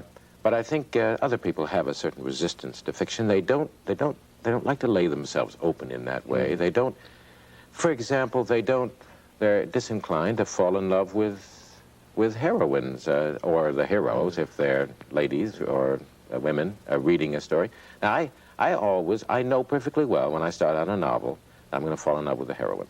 I'm going to be madly in love with her within the first 25 pages. And it generally does happen, and it makes reading a novel for me an enormously exciting. Pushover. I am a pushover. Precisely. But I want to be a pushover. But how do I mean, I fall in love, again, in War and Peace, I fell in love with Natasha. Yeah. Falling in love with a heroine is only one of the ways in which a reader can participate and should participate in the book that he's reading, a novel, a short story, a poem. For example, a reader can and should share the triumphs and successes of the characters. Tom Jones, for example. I not only fall in love with Sophia Western, his beloved in that book, but I also share Tom's agonies and his successes in his final achievement of all the worldly goods, including Sophia, I must say. In the case of Pride and Prejudice, I'm so delighted that Elizabeth and Darcy get together at the end. I share their happiness and delight. I can share in and delight in the triumph of justice in a novel, and as a matter of fact, a novel is only good if justice is meted out properly. Isn't that right? Yeah. And one of the great thing about the Odyssey, which is incidentally, I think, the first Western, because the good guys Western. Yeah, the good guys get their desserts, and the bad guys get their desserts at the end of it. It's Western without cavalry. Right, without cavalry. Above all, though, you have to let a story work on you. You have to allow it to do everything that it's capable of doing. Is that an act of will predisposing you to? I think so. Yes, I think it's a willing suspension of disbelief, as Coleridge called it. You must do it in the theater. You must do it when reading a poem. You must do it when reading a short story or a novel. You must allow the story to do what it can do. And would you say that the success of fiction, whether it's on the stage or on a page, is that you're unconscious of the fact that you're seeing a play or reading a book? Yes, I think that's true. If you're conscious that you're reading or conscious that you're seeing a play, it hasn't worked. Yes, and of course I can get myself into that position with a story so quickly because I'm highly sensitized to the effort and to the need. For example, I just want to read the end of one wonderful story. It's by John Galsworthy, who is most famous for his Forsyte Saga. But the Forsyte Saga is a potboiler compared to a number of his short stories. And this one is The Apple Tree, a story that you don't know that story. Well, it's a story about a man named Frank Ashurst who comes back with his wife, and he's a middle-aged man, to a certain place out in the country. And he remembers that when he was a young man, he was there as a college student, and he fell in love with a young, simple country girl named Megan. And things happened, as they often do when a sophisticated city fellow meets a simple country girl, and as a matter of fact, he finally betrayed her and went back to his highly sophisticated college and city life. And Megan had been truly in love with him, and therefore she died. She committed suicide or she died of a broken heart. And Frank is sitting there thinking about all of this under the apple tree where Megan is buried. And these words are said at the end by the author. Megan, poor little Megan, coming over the hill, Megan under the old apple tree, waiting and looking, Megan dead with beauty printed on her. A voice said, "Oh, there you are, look." Ashurst rose, took his wife's sketch. She's made a little sketch of the scene, and stared at it in silence. "Is the foreground right, Frank?" "Yes. But there's something wanting, isn't there?" Ashurst nodded. "Wanting," he thought. "The apple tree, the singing, and the gold." And that's terribly touching. It is indeed. Everything that is catches summed him. up. Yeah. Everything is summed up in that famous phrase, the apple tree, the singing, and the gold. And his wife will never understand What he meant by what he has lost. It's the kind of story that deeply affects people if they'll allow it to affect them, because it's probably happened to almost everybody. And what you bring to a story is all of your past experience, all of your dreams, all of your illusions, and let the story invade.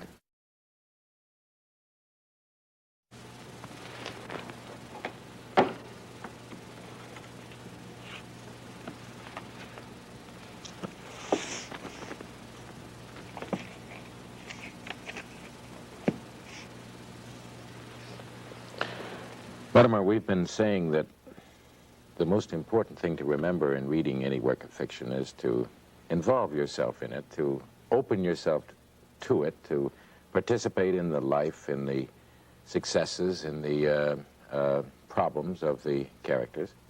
But that doesn't mean, and this is a highly emotional participation, that doesn't mean that your mind stays inactive. I hope not. Right? At the same time that you're reading, or after you've read a good novel, it's your obligation as a good reader to criticize it, to judge it as being good or bad. And to know why it's good or bad. And to know why it's, you have to give reasons why it's good or bad, right? I think there are two essential questions that you have to ask about a novel. And that is it good in its own terms? Is it good as a fictional work? Is it technically correct? Does it succeed as a book? And secondly, is it true to life? Now, not true in a scientific sense of true, but poetically true. Poetically true. Does it have a verisimilitude? Does it have probability? Right. Is it, as Plato used to say, a likely story? Exactly. That's the perfect way to put it.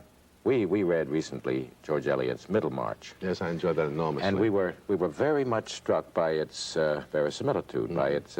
It is a likely story of not only just 2 or 3 people, but of a whole town. It recreates a town in the 1830s in England. Yeah. But we both felt, I think you agreed with me, that the plot was very defective. It was a highly melodramatic 19th century novelistic plot. You're conscious of a plot if the turning points in it are such sheer coincidences that might not happen. Right. That's, by the way, one of my criticisms of many novels, that the story hangs on coincidences. Yeah, well, it never should. No. And every good critic has always pointed that out when it happens. George Eliot is curious. She was so marvelously able to create a whole world, and yet she couldn't tell a simple, straightforward story without the plot creaking as she went along. On the other hand, Gone with the Wind has a perfect plot. Yes. There couldn't be a more perfect novel, technically speaking, and it made a great movie too. But its verisimilitude to me is highly defective. I mean, it's very romantic and sentimental, and its view of the South before the Civil War is largely nonsense. Yes, yes. I think that's true. It may be the way we would like it to have been, but it is not the way it was.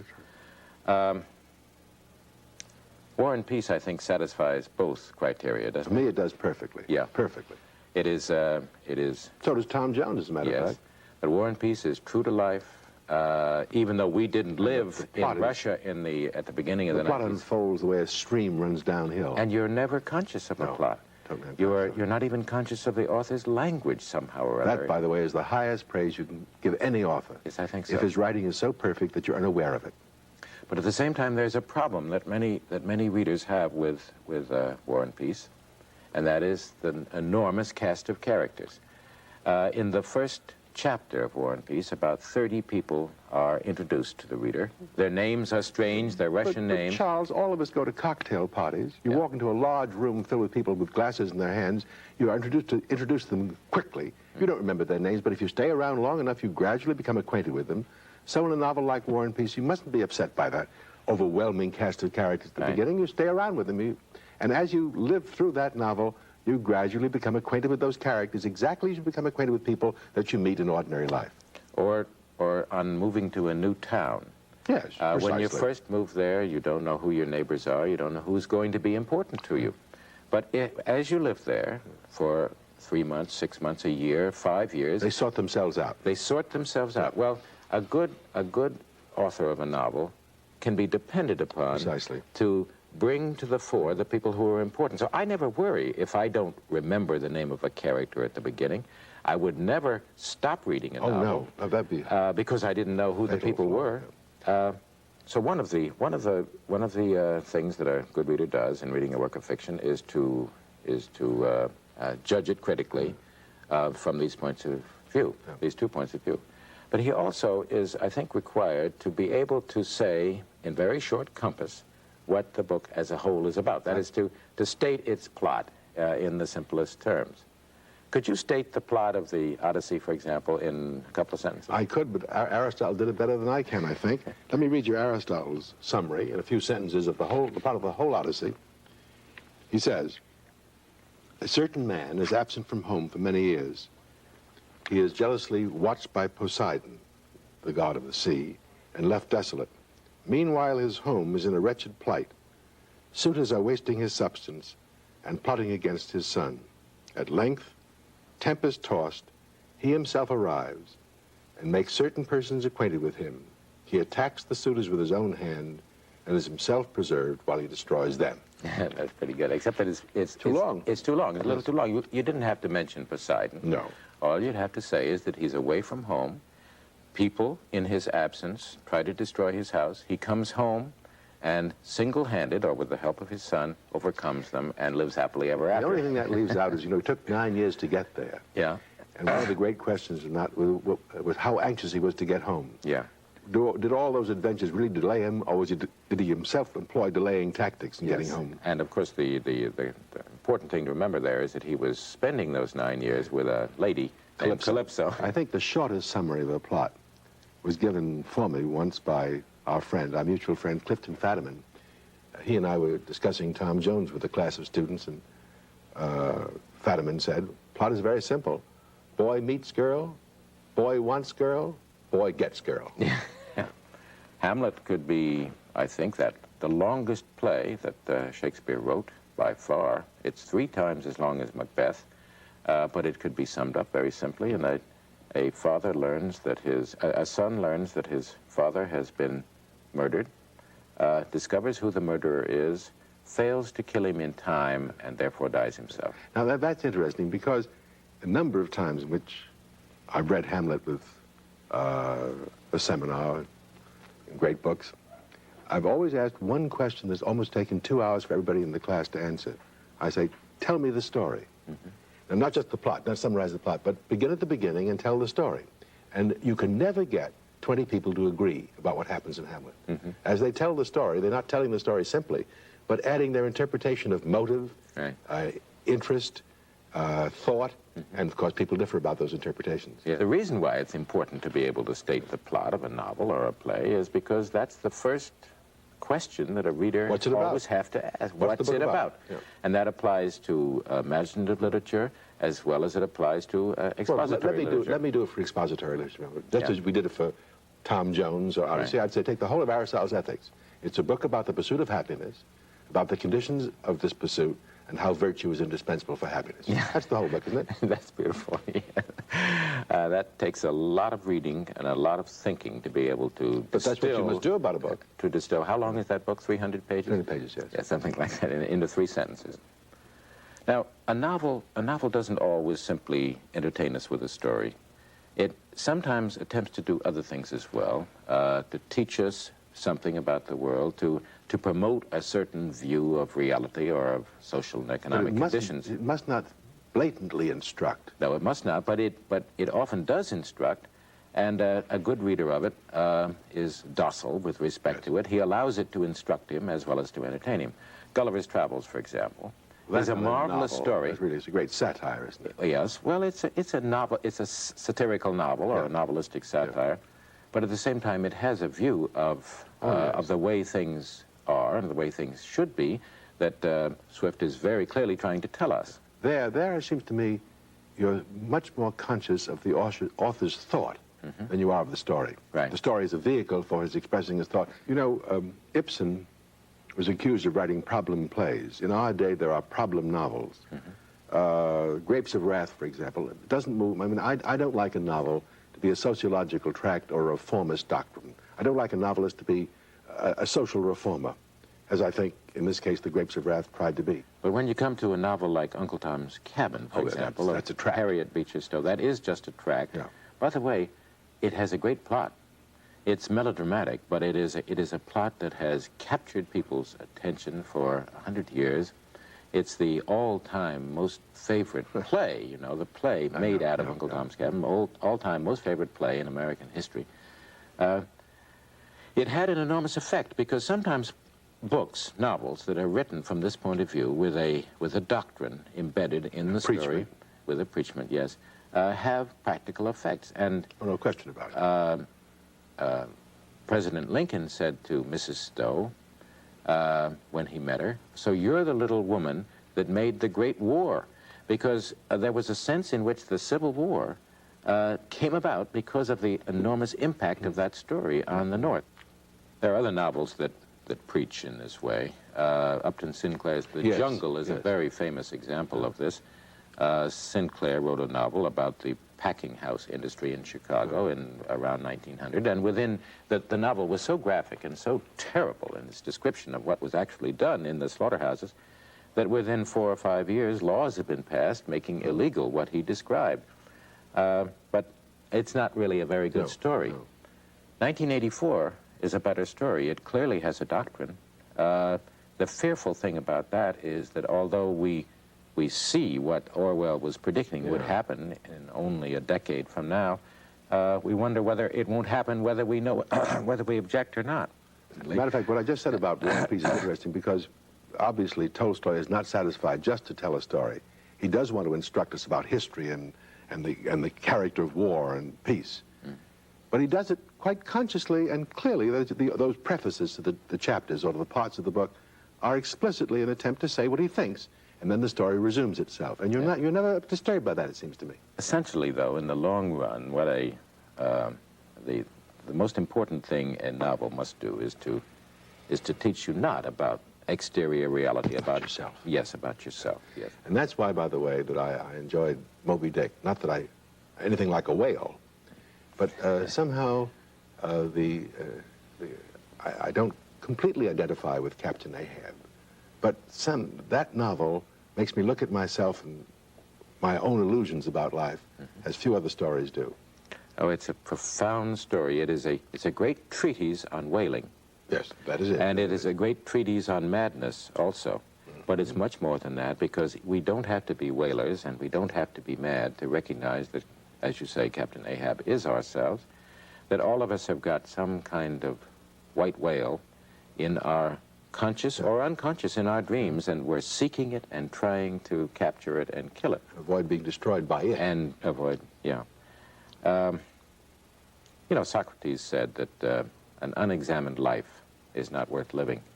I think we're saying here that an unexamined novel, a novel about which you don't think, but just is not worth reading. Is not worth reading. That's right.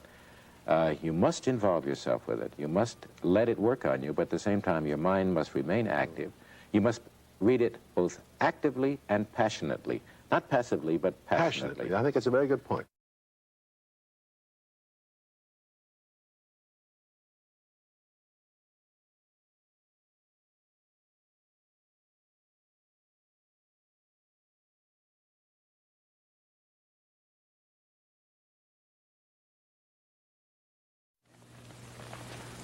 Charles?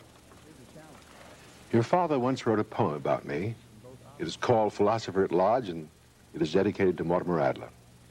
And I've read it with great pleasure, and obviously with great gratitude.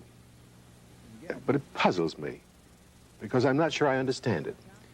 You know, one of my recommendations to any reader to test whether he understands a philosophical book or a historical book, anything, any kind of book, not just poetry, is that he should be able to say in his own words what the author says. And when I try to say in my words, in prose propositions, what this poem says about me, I fail. I don't quite say it. There's something the poem says that I can't say. And that's why I think I don't fully understand it. Have you ever read it aloud, Mortimer? I don't think I have. Well, read it aloud and see how it works. You know, before I do that, let me say I've done this also with students in reading philosophical books. When they say, I don't understand what Kant says, or I don't understand what Aristotle says, I always say, read the passage out loud for me. Because when I hear them read it out loud, I can hear them not understanding it, the way they read it. Now, maybe I'll show you that I don't understand it by the way I read it. Maybe Shall I try? Yeah. Here goes. The ancient garden, where most men step daintily, in specimen dust, he bulldozes, plows deep, moves earth, says someone must, if truth is ever to be found, that so long since went underground. What truth? Why down? He shakes his head. He does not know. But roots and rocks go tumbling, tearing, as his blade, shivering from its own shocks, bites further, and upturns pure clay he does not pause to smooth away, and horrifies those men by hedge and dust plot, whom the top sufficed. They thought the garden theirs, and still it is, but the air is spiced with damp new things dug up, or old, he says, like God, like buried gold. You read it very well, Mortimer. You read it as a poem should be read, with feeling, with understanding. I can't fault your reading, so I don't understand why you don't understand the poem. Remember one thing about a poem. If you're describing the plot of a novel that may be 1,000 pages long, your description of the plot might be 1,000th as long as the novel is. In the case of a poem, a lyric poem, your description of what it says might be longer than the poem itself. But anyway, try it. What does it say? Well, it says that where others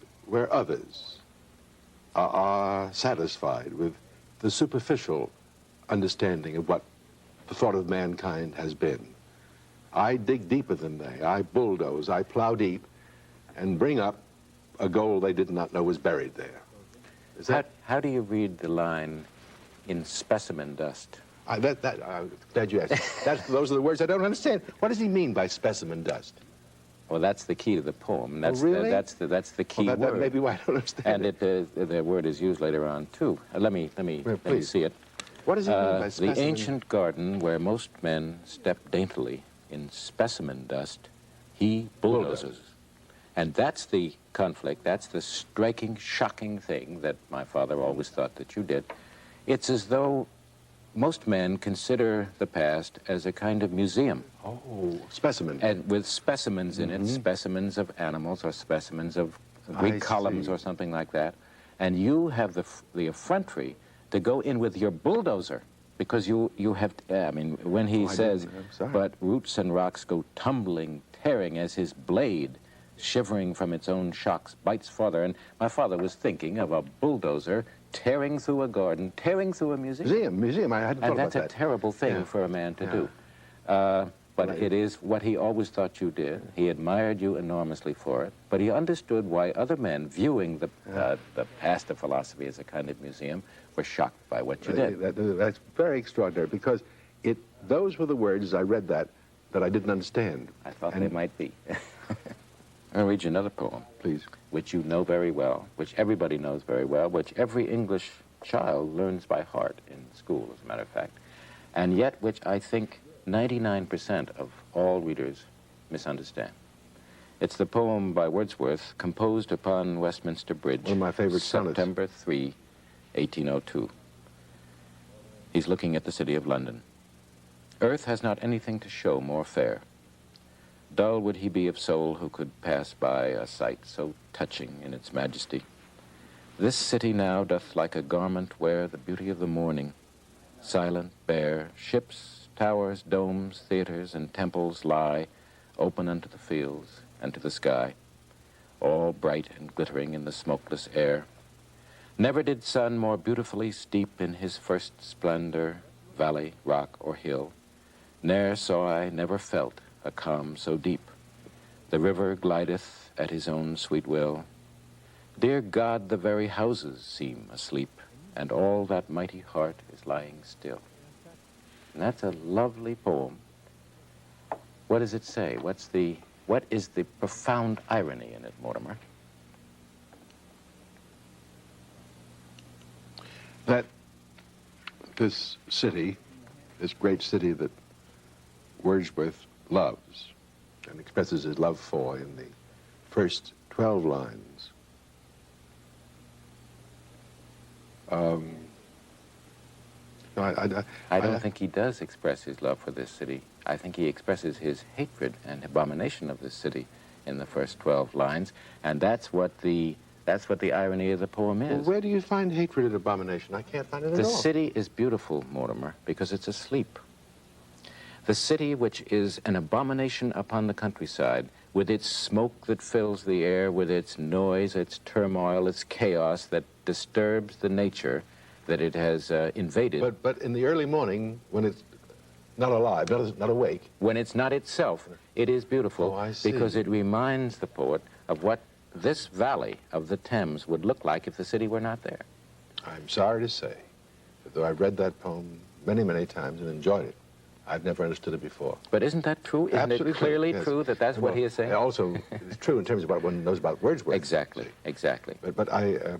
The poet of nature could not have written a poem if I about had asked London. myself that question, I would have caught it, I think. No, I think that's extraordinarily good. Not all lyric poetry has a hidden meaning of this kind. Let me interrupt you for a moment to say one of my favorite poems by Wordsworth. I'm going to read it to you for a moment. I think it's perfectly clear, and I understand it's all on the surface. There's no hidden meaning here. Every child knows this poem. My heart leaps up when I behold a rainbow in the sky. So was it when my life began. So is it now I am a man. So be it when I shall grow old, or let me die. The child is father of the man, and I could wish my days to be bound each to each by natural piety. That seems perfectly clear to me. Yeah, I think it's too clear. Oh, is that why it's not a great poem? I think it's a homily, and homilies are fundamentally not very Now, are you poem. saying that a great lyric poem requires depth that this doesn't have? Yes. It's a superficial poem, Mortimer, and a superficial poem is not the best kind. You know, would you say that, I think I read philosophical books and scientific books, even mathematical books, with great attention to every word and to what lies between the lines as well as what's on the lines. And yet I suppose I don't read lyrics that way. No, you probably don't. You probably, I mean, when you read a philosophical book, you look for the key words. And in a poem, it is also necessary to look for the key word and to understand often a poem, the meaning of a poem hangs on a single word. I'll give you another example of a poem that you not only know, but like very much, and this is Shakespeare's famous sonnet 116. Yes. It starts out, let me not to the marriage of true minds admit impediments. Love is not love that alters when it alteration finds. Exactly, or bends with the remover to remove. Oh no, it is an ever-fixed mark, and so forth and so on. Now, let me ask you a question about this poem. Just in that first sentence, let me not to the marriage of true minds admit impediments. What's the meaning of the word admits? Allow. Allow in a logical sense. Let me not concede that there are Any impediments, impediments right? to marriage of two minds. But there's another meaning of admit, isn't there? Admit? Concede? No? Well, no, that's, again, the logical meaning. I admit you to my room. Yes, but that's a physical action. Yeah. Let me not to the marriage of true minds. Let people come in to stand between us. And then there's a quite different meaning of admit. But tell me, though, how does the second sentence follow the first? Why does, having said, let me not to the marriage of true minds admit impediments, why does the poet go on to say, love is not love that alters when an alteration finds? Well, that's the point, you see. There are impediments to any marriage of true minds, or indeed to any love. They come into it, and these are physical people or events or circumstances that come in. It's not purely a logical concession or admission, but people come in and interrupt a great love. And therefore, he goes on to say, if love changes, when that kind of change occurs, it's not truly love. I see. Now, if you haven't caught that double meaning of the word admits, you have lost the meaning. I'll give you one more example, and here is another poem. I think it is probably the most beloved of all American poems. The poem that's best known to young people in this country. It's Stopping by Woods on a Snowy Evening by Robert Frost. Whose woods these are, I think I know. His house is in the village, though. He will not see me stopping here to watch his woods fill up with snow. My little horse must think it queer to stop without a farmhouse near, between the woods and frozen lake, the darkest evening of the year. He gives his harness bells a shake to ask if there is some mistake.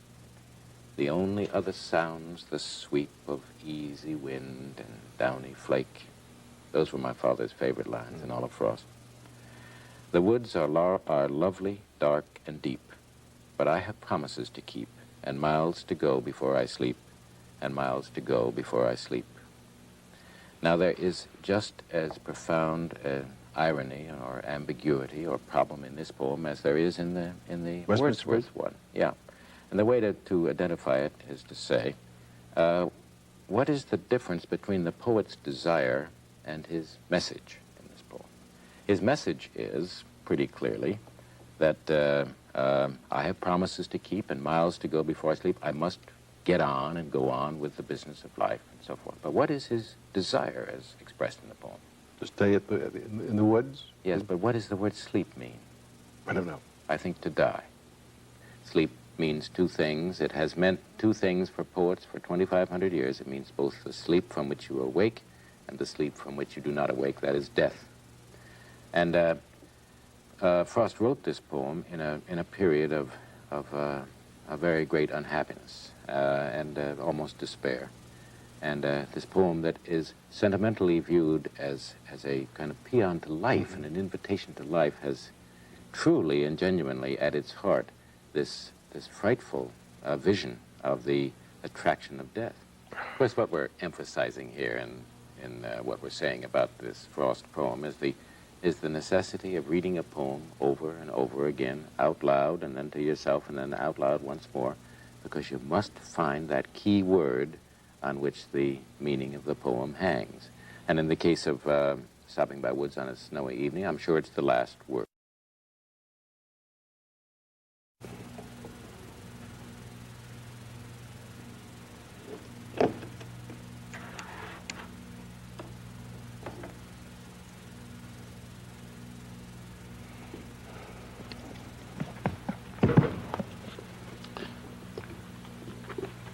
We've been saying that in reading a lyric poem, one of the things you have to look for is the key word, a single word on which perhaps all of the meaning of the poem hangs. The most famous poem, probably, of William Butler Yeats is called Sailing to Byzantium. And here the key word is not the last word or in the last stanza. It comes right at the beginning, and if you miss it and go over it too fast, you have missed the meaning of the poem. It starts out by saying, that is no country for old men, the young in one another's arms, birds in the trees, those dying generations at their song, the salmon falls, the mackerel crowded seas, and so forth and so on. And then he goes on to say, an aged man is but a paltry thing, a tattered coat upon a stick, unless soul clap its hands and sing, and louder sing for every tatter in its mortal dress. And then he says, and therefore I have sailed the seas and come to the holy city of Byzantium. Now, the key word in that poem is that. Why? The very first word in the poem. Where is that? That is no country for old men. Well, I would suppose Byzantium. No, that's Ireland. How would I know that? Well, you've got to read carefully. That is no country. I don't see anything in the text that would help me with that. That is no country for old men, where the young in one another's arms, birds in the trees, those dying generations. And therefore, because that is no country for old men, I, an old man, have sailed the seas and come to the holy city of Byzantium. But do not challenge your analysis or your interpretation. I only wonder how one would come by it by normal steps. the normal steps would be this. You would read it not knowing, thinking that that was Byzantium, and you would continue to be puzzled by the poem. And you would begin to recognize that the structure of the poem requires a description of two places, that and this. And then you would ask yourself, where is that? And you'd look back and see it's the first word. Sometimes the key word is not a word at all, but a whole line. And in a famous poem of Robert Frost's, this line has become very famous. It's called Mowing. There was never a sound beside the wood but one, and that was my long scythe whispering to the ground. What was it whispered? I knew not well myself. Perhaps it was something about the heat of the sun, something perhaps about the lack of sound, and that was why it whispered and did not speak. It was no dream of the gift of idle hours or easy gold at the hand of fay or elf. Anything more than the truth would have seemed too weak to the earnest love that laid the swale in rows, not without feeble-pointed spikes of flowers, pale orchises, and scared a bright green snake. The fact is the sweetest dream that labor knows. Read that again now. The fact. F-A-C-T? The fact is the sweetest dream that labor knows, my long scythe whispered and left the hay to make. Now that line, the fact is the sweetest dream that labor knows, has become very celebrated because it is the heart and soul of this poem. Did you know what it means? No. No, I don't. The fact is the sweetest dream that labor knows. One reason why it so clearly is important is because if you analyze it, examine it very carefully, all of the words in it and the grammatical constructions in it don't make any sense. No, they don't. A fact is not a dream. Labor doesn't know anything.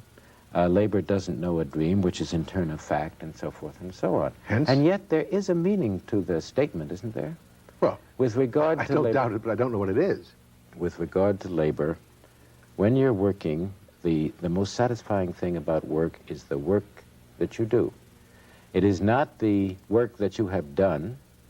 It is not the work that you anticipate doing, but labor has this curious quality about it that as you are working, the work itself is the satisfying thing about work. It's just it's the grass cut down. It's that's the a strange swale of word grass. fact. Yes, it is. It's very strange, and its very strangeness is what brings the line to your attention. Surely. But I would never have understood it without this discussion. But if you go on to read Frost very carefully, you find that many of his poems he's making this same point. Don't trouble me too much with rational considerations. Charles, this little discussion we're having reminds me of a lecture I once gave many years ago, shortly after How to Read a Book was first published, which I said that I thought that solitary reading was almost as much a vice as solitary drinking, and this convinces me. If I read that poem by myself, I think I'd have given up. But this short discussion has carried me forward. And I think it's equally true of philosophy or anything else. Yeah. Reading books with other people, or having two people read the same thing and discussing it, heightens the reading many, many times. I really think solitary reading is not nearly as effective as communal reading. It's true. I'm sure you're right. Nevertheless, there are many times when you have to read alone. By yourself. And you don't have anybody to share your reading with. But the point is that you've got to read terribly actively. You've got to seek for meaning, even if you don't see it at first. And it's as though you join in a dialogue with yourself. You look in the poem for the key word, for the key line. You, as it were, fill in the blanks in the poem. I suppose, taking that poem, if one started by asking the question, what can this line possibly mean? That question would get one to first base. Exactly. That's the point.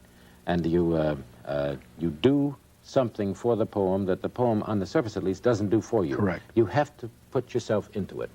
The same thing applies, I think, most truly to drama. You cannot read a poem, a play. The best way to experience a play is to see it. But many times you read a play, and you have to put something of yourself into that, you have to supply your own stage directions, your own direction, as a matter of fact, don't you? Well, I'll show you. I've got a stage up here. This will be probably the only chance I'll ever have in my life to direct Hamlet, and I'm going to take it. I've got characters here. I'll call this the king. That's Hamlet's father, or his stepfather. the man who Hamlet has just discovered from the ghost of his own father has killed his father. This is Polonius, the prime minister, and not only the prime minister, but the father of Ophelia. Here's Hamlet. Polonius has been telling the king, he's been trying to explain why Hamlet has been acting so strangely, and he has been acting strangely. The audience knows this is because Hamlet has just seen the ghost, right? But, of course, the king doesn't know that yet. Polonius assumes that Hamlet is acting so crazily because he's in love with Ophelia, and he explains to the king about this. And the king is a little dubious and a little suspicious. So Polonius says to the king, well, you know, Hamlet walks in these galleries from time to time, and when he comes sometime, I'm going to loose my daughter to him. Now, that's a very striking phrase. And according to the old stage direction in the Elizabethan version of Hamlet, Hamlet does not enter until several lines later. But I believe, I take this idea from Dover Wilson, who wrote a book called What Happens in Hamlet, that Hamlet must have heard that earlier. And he must have been walking, say he's walking in this gallery up here. The audience doesn't see him for the moment, but Polonius is talking to the king, and Hamlet must come out here and suddenly start and notice what's going on, and then hear Polonius say, and I will loose my daughter to him, which he takes in a sexual as well as a social sense. He ducks back because the king may turn, and then the king is sent behind the arras over here by Polonius, and Hamlet comes out, and they meet. And the king is sent. The king is sent there by Polonius in order to overhear the conversation. In order to overhear the conversation. And we can read that conversation. Let's do that. And you'll understand why it is so important, even though the old stage direction didn't say it, for Hamlet to have overheard those previous words. Enter Hamlet reading. Oh, give me leave. How does my good lord Hamlet? Well, God a mercy. Do you know me, my lord? Excellent well. You are a fishmonger. Not I, my lord. Then I would you were so honest a man. Honest, my lord? Aye, sir, to be honest as this world goes is to be one man picked out of 10,000. That's very true, my lord. For if the sun breed maggots in a dead dog, being a god-kissing carrion, have you a daughter? I have, my lord. Let her not walk of the sun. Conception is a blessing, but not as your daughter may conceive. Friend, look to it. And then the scene, of course, goes on, and there's wonderful things that happen in it. But the things that Hamlet says to Polonius are inexplicable unless he has overheard that previous remark. When he says, for example, let her not walk to the sun, the word is spelled S-U-N in the old versions, but this was a common Elizabethan pun. Sun's spelled S-U-N and S-O-N. Yeah. And that is to say, let her not get too close to the sun, who is me, because I am the son of the king. Conception is a blessing, but not as your daughter may conceive. If you loose her to me, she may conceive out of wedlock, you see. And when he refers to, when he says this thing to Polonius, I take you for a fishmonger. I know you're a fishmonger. Whoremonger is the word that would have been in everybody in the Elizabethan audience's mind. Now, that sort of little thing, I think, is always necessary to do whenever there's any kind of puzzlement in a play of Shakespeare or anybody else. Staging it. You must stage it, and if you had a stage like this, it would help a great deal. You can do it in your imagination. You don't have to have it as elaborate as this. I'll do another one now. The end of King Lear has always been rather puzzling to people. King Lear is dead. Can you see his name there? Yeah, that's King Lear. He's lying there. I'll take this sign that means this is the king and make him the Duke of Albany. The Duke of Albany is standing here. And this is Kent, the old servitor of King Lear, and this is Edgar, who is the son of the Duke of Gloucester. King Lear is dead, Cordelia is dead, the story is over, but there's a little wind-up. And Kent says, Albany first says, he's the inheritor of the whole thing, you see, he's the son-in-law and so forth, he's the, and he says, we're going to have to rule this kingdom from now on. Kent says, I have a journey, sir, shortly to go. My master calls me. I must not say no. Now, his master is dead. King Lear, but he's dead, and so he is saying, he is calling me to death. I'm an old man, and I have no more career ahead of me. Albany then, in the last words of the play, says, "The weight of this sad time we must obey, speak what we feel, not what we ought to say. The oldest hath borne most. We that are young shall never see so much, nor live so long." Now, who's the oldest? Lear. No, it's not Lear. Lear is dead. Oh. It's Kent. Kent, yes. It's clearly Kent. Now, but most audiences miss that, and many directors miss it. So Albany would be required to point in some way toward Kent, or make a gesture toward him, and the oldest, or nod toward him, or bow toward him when he says this. If you don't do that, the play ends in a kind of confusion. Yeah. And that sort of thing is what I have in mind when I say that you should direct the play. I like to think that the director's role, in the case of a play, is the general role of the reader in reading any work of this kind. But it sometimes takes great skill. For example, in reading the Greek tragedies, where there are almost no stage directions at all, just enter and exit, it is very hard to often imagine exactly how the characters, the leading characters, confront one another. Well, that's true, but nobody ever said that reading was easy. Reading is very hard. If it weren't hard, it wouldn't be worth doing. Correct. And the better the work that you're reading, the harder the work is, and therefore the more satisfying the result.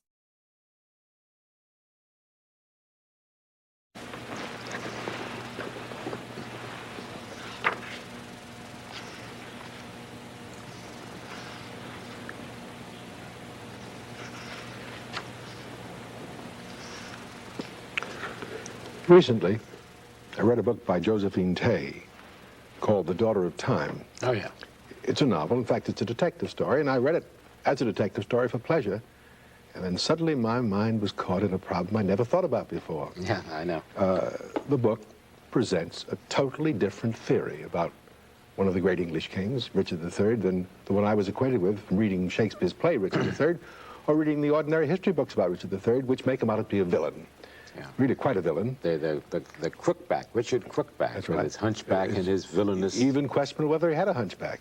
And it's certainly, according to Josephine Tay, highly questionable whether he murdered the two princes who might have been heirs to the throne in the Tower.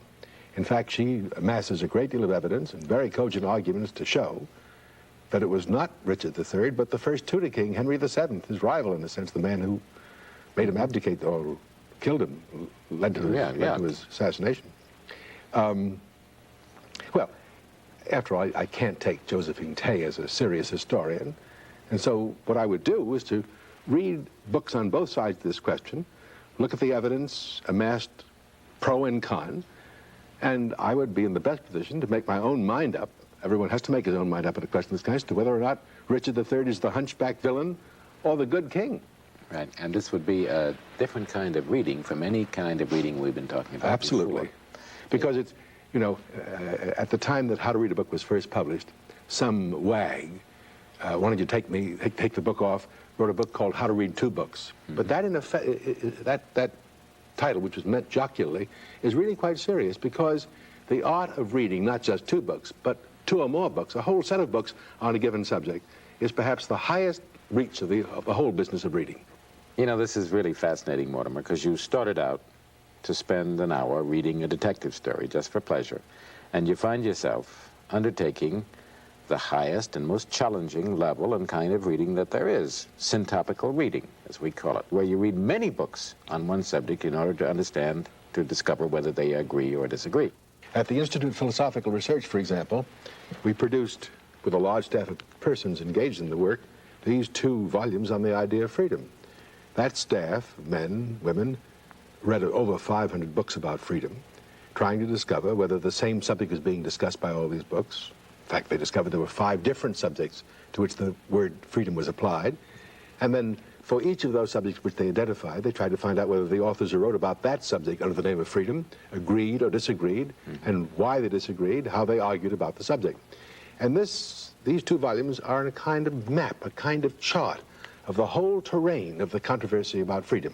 This is a fine example of synoptical reading, and this book that you did also. That's another one. On the idea of progress, same method.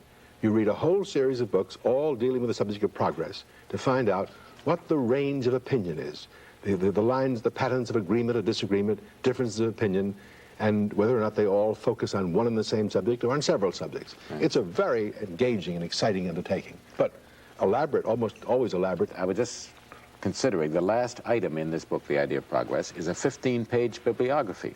That's the last thing in the book and the last thing I wrote, but the first thing you do. Yeah. That's the first step that you take, is to gather the material. Bibliography in The Idea of Freedom is 50 pages long. Right, right. Huge bibliography. And then after you've decided or have a rough idea what the materials are, then you inspect them. You look at them very quickly. You don't read them right all the way through. And you have to find the passages in different books that speak to the same point. Sort of, you do a kind of assembly of relevant passages, right, and relate them to a given point of reference. Exactly. And then you have to come to terms, not with each individual book, but with the common terms in the whole discussion. You discovered in looking at the whole literature on progress that some authors think that progress consists from going from less to more, as progress of population increases. Right. And some authors think that progress consists of going from worse to better. Right. Well, now, those are two different meanings of progress. Right. And if one author thinks that progress is quantitative, and the other thinks it's qualitative or ameliorative in the sense of worse to better, yeah, they're talking about different meanings, different things. That's right. And then from then on, you have to read all of the authors that you've assembled here according to those common terms. But even after you've done that, after you've found that a number of authors are talking about the same object, that they're using the crucial word applied to the same point of reference, the same object, it then becomes, I think, the most difficult step is to find out whether they agree or disagree, because they all use the language in their own way.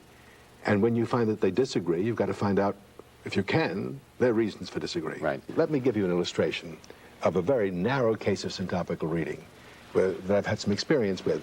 I'm going to take three authors on a subject. The subject is freedom. I mean, I'm going to, in other words, condense these two volumes into one simple illustration. I'm going to start out with an author a very interesting one, Jonathan Boucher, who was an Anglican divine, Anglican clergyman in 1775, who made a speech from a pulpit in Virginia arguing that, of course, that the colony should not resist the rule of George III. In the course of this... He had to have his pistols up on the pulpit. That is correct. He was afraid of what his parishioners would do to him. In the course of this sermon, he defines liberty. He says, "True liberty, then, is a liberty to do everything that is right, and being restrained from doing anything that is wrong. So far from having a right to do everything that we please under a notion of liberty, liberty itself is limited and confined, but limited and confined only by laws which are at the same time both its foundation and its support." Okay. Now there's a meaning of liberty which says liberty consists in obeying the law. Yeah, I understand it. I may not like it, but I understand it. That's right. Now, you then let's turn for a moment to John Stuart Mill, who wrote the great essay on liberty in the 19th century. And here we have a different conception of liberty. And we find early in the essay this statement about freedom. "The only freedom which deserves the name is that of pursuing our own good in our own way, so long as we do not attempt to deprive others of theirs or impede their efforts to obtain it." And then later in the essay, he makes another statement which I want to read to you. "Whenever, in short, there is a definite damage or a definite risk of damage either to an individual or to the public, the case is taken out of the province of liberty and placed in that of morality or law." Now notice, what he's saying is the very opposite of Boucher. Boucher's saying liberty consists in conformity to the law, obedience to the law, doing what the law commands. Right. And he's saying the province of liberty is the province of those actions not regulated by the law. Right. When an action conforms to the law, when you're compelled to do what the law commands because of the risk of damage or injury to others, then it's not free action. Right. Very opposite. Freedom consists in being outside the sphere of law, whereas Boucher says freedom consists in acting within the sphere of law. Right. Now, you got those two opposites. Yeah.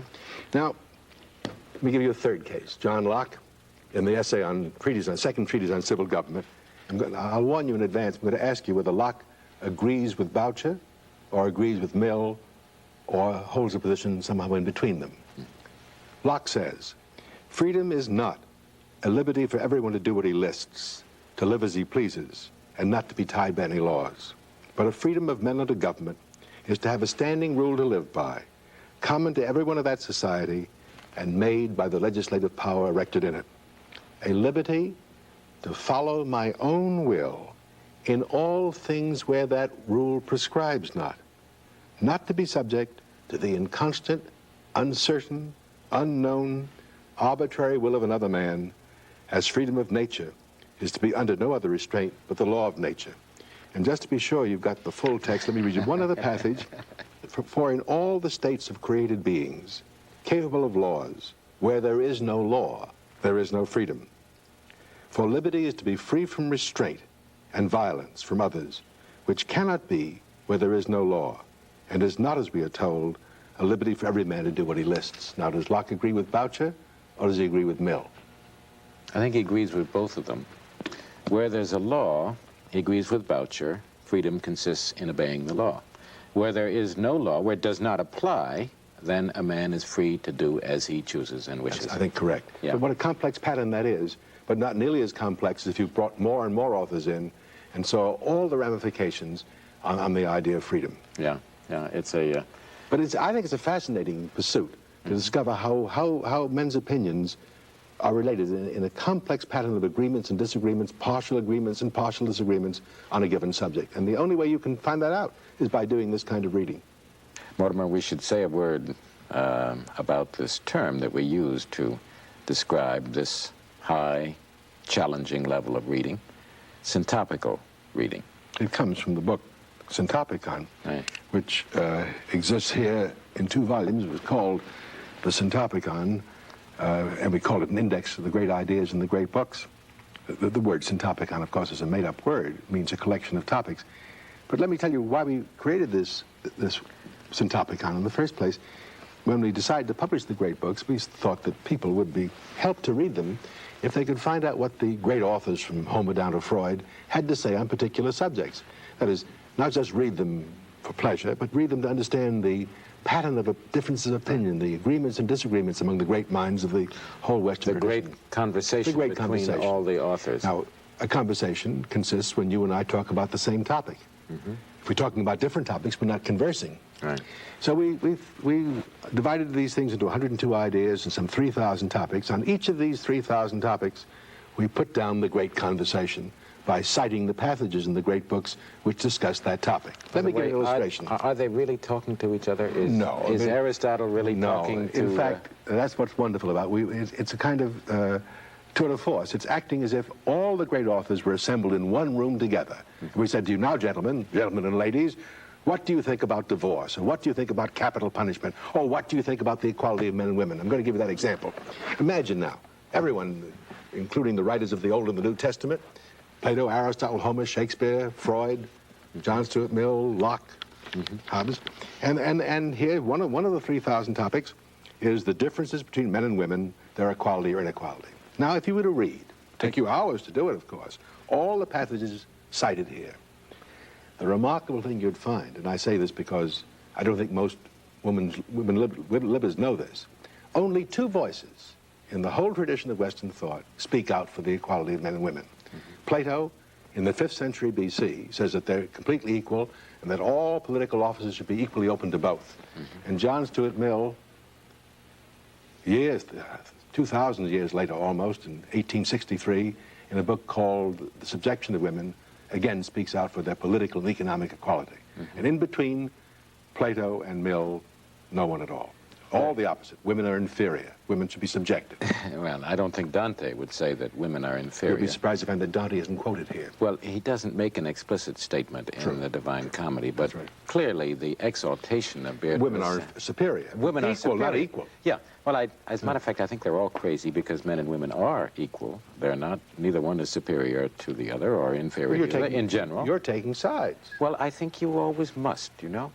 A synoptical, an exercise in synoptical reading doesn't stop with the analysis of the discussion. You can lay it all out there and find out that author A says this and author B says that. But you should do that before you do decide. Oh, yeah. But eventually, you've got to make your own decision about it. Obviously so. And not only make a decision, but you've got to act on the basis of your decision. How do you decide here? Oh, in the case of Josephine Tay, I decided long ago that Richard III was not an evil king, that he was one of the best kings that England ever had, and that he did not kill those 2 little princes in the tower. All I can say, Charles, is that I will let you know whether I agree with you after I've done my synoptic.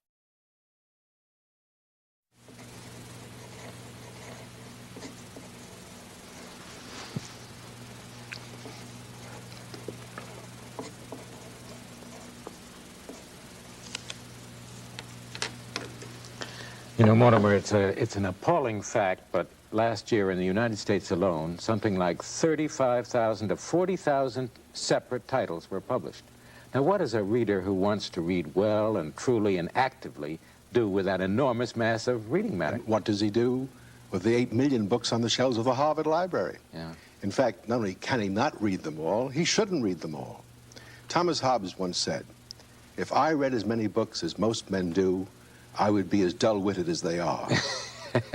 Well, how many books can you read in a lifetime? I mean, read in the sense of read that we've been talking about here. I would think in a lifetime considerably less than 500. Might even be as little as 200 or 300 books in a lifetime. Read well, read actively, read for the purpose of deepening one's understanding and lifting one's mind up to a higher level of insight and understanding. Well, you've read more books than that, though, of course. You've read books at various levels of activity and intensity. Well, as a matter of fact, I like to think of all the books in the world as forming a vast pyramid. Mm-hmm. At the baseline of that pyramid are the books that one doesn't have to read even once. One could scan them and put them aside. They are not, except perhaps for pleasure or to pass an idle hour, not worth reading once. And what's the percentage? What percentage? I would say that's 95%. Yeah.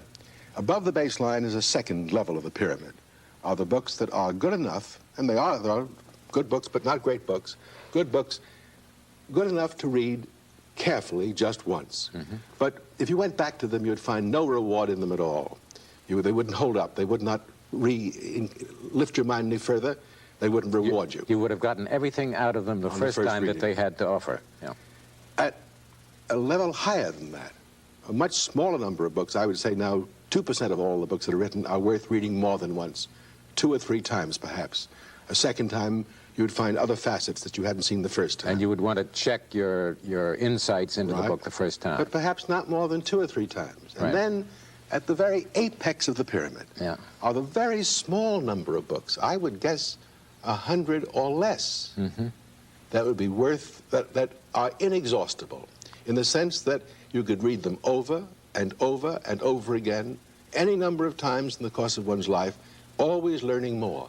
But why is that? I mean, that's a strange thing to say, isn't it? That you can read a book over and over and over again without exhausting it. What is it what characteristic of the book allows that? What I often have said about a great book is what makes that to be true, namely, that the book is over everybody's head all of the time. Yeah. So that it has enough power, so that no matter how often you come at it, there's more there to attract your mind and inform your mind. There are very few books like this. You know, there are many definitions of the great books. Mark Twain once said wittily, the great books are the books that everybody wants to have read, but no one wants to read. And your uncle, Carl Van Doren, once said in my presence, I thought very, very wisely, that the great books are the books that never have to be written again. They're so good, no one can try to do them again. But I do think that my definition goes along with your uncle's, that the great books are the inexhaustible books, the books that sustain a lifetime of reading. And of course, when you go back to them, you have changed, you've grown up, you've matured. Precisely. Your mind has become more elevated, you hope, and if you are a good reader, that's likely to have happened. And even so, that book is still over your reach just a little bit. And it continues to be just out of your reach. You can reach the lower part of it, but it still will pull you up and forward in life. But since human beings are different, I would guess that the great books, the books that will do this for you, may not be the books that will do it for me. No, I'm sure Perhaps for every individual, there's a small set of books that act in this magnetic way, in this powerful way of keeping the mind growing, alive and growing. And one way to test this out, I've done this with people over the years, always with amusing and instructive results, is to imagine the experiment of having to live on a desert island. This is a desert island beautifully outfitted. You're not Robinson Crusoe having to take care of yourself. The hotel arrangements are excellent. Your food and shelter, all the conveniences of life. There are only 2 things that you're going to lack on this desert island. You don't have to work for a living. All your time is your own. You have no human beings to associate with. You lack company. Oh, yeah, and you will have no radio and TV. And you have 10, I'm going to put you on this desert island, put myself on this desert island for 10 years. So during those 10 years, you have to occupy your mind by reading. It's the only... You have to keep your body exercised. You have to keep, if you don't swim or run or climb trees, your body will become flaccid. You'll lose your muscle tone. You, in fact, probably won't be vigorous and well. Right. And similarly, if you don't use your mind in that time, your mind will go to pieces. So you have... Now, the only thing you're going to be allowed to take on the desert island with you is 10 books. And the question is, if you had to sustain your mind, the food is supplied. It's going to sustain your body. If you had to sustain your mind for 10 years, what 10 books or 10 authors, 10 sets of writings would you take with you? Or which ones would you take? Let me show you. Here are the great books of the Western world, and there are 74 authors here. And I can't take them all. In fact, I wouldn't want to take them all, because only a small number of these are the greatest of the great books. Let me tell you which ones I'd take. First of all, I'd take Thucydides, History of the Peloponnesian War. Oh, you surprised me. And I would take that because that history, that story of the conflict between Athens and Sparta holds the mirror up to all international relations, the whole world of politics, both in speech and action. I would then take not all of Aristotle, but just 2 of Aristotle's works in this volume, his Ethics and his Politics, which deal with the perennial and absorbing problems of the good life and the good society. I expected that one, Mortimer. I would take also Plato, because the dialogues of Plato are, I think, difficult to understand, but always rewarding when one tries to understand them. They are a mixture of poetry and philosophy, and belong in my list of 10. That surprises me a little bit. I didn't think Plato would be among your 10. Next, I would take the author that Harry Truman read over and over and over again, and I read it over and over again, just like President Truman. Plutarch's Lives. Yes, I agree completely. You agree to that? I agree completely. That's... read it over? I'll tell you in advance, that's one of my 10 also. Now, my next 2 you probably won't take, but I would take Augustine, the father of Christian theology, Christian belief, and I take it because of one work in this volume, that is his Confessions. Because the Confessions are the account of a man, an extraordinary man, powerful man, seeking his salvation and dealing with all the questions involved in the salvation of the human soul. I think that if I had 11 or 12 or 13 to take, I would have included Augustine, but I didn't. Along with Augustine, I take another great Christian theologian, and that is Aquinas, the Summa Theologica, but not the whole Summa Theologica. I want only the treatise on God and the treatise on man. You can have the whole volume if you want to. Now then, I have here the essays of Montaigne. You chose Montaigne? I did indeed. Oh, I'm delighted, Mortimer. That's almost my favorite book. Because this is a commentary on every aspect of human life, on the frailties of human nature, on the foibles of man, and written with magnificent wit, magnificent And you know, I variety. like Montaigne, too. I've thought in choosing my 10, which I'll show you in a moment, that I would have to live with these people for 10 years, and I'd like to live with Montaigne. Then I would take, of course, along with Montaigne, I would take the plays of Shakespeare. There, I'll give nothing up. I want all the plays of Shakespeare. And the poems, And the poems. Right. That's 8. 1, 2, 3, 4, 5, 6, 7, 8. Right. Now, my next 2 are an English philosopher, John Locke. You're taking Locke, huh? Both for his, not that I agree with him, but his thought fascinates me. And the more I look at it, the more questions arise. Not that I agree with his conclusions, but they put to me the questions I want to think about.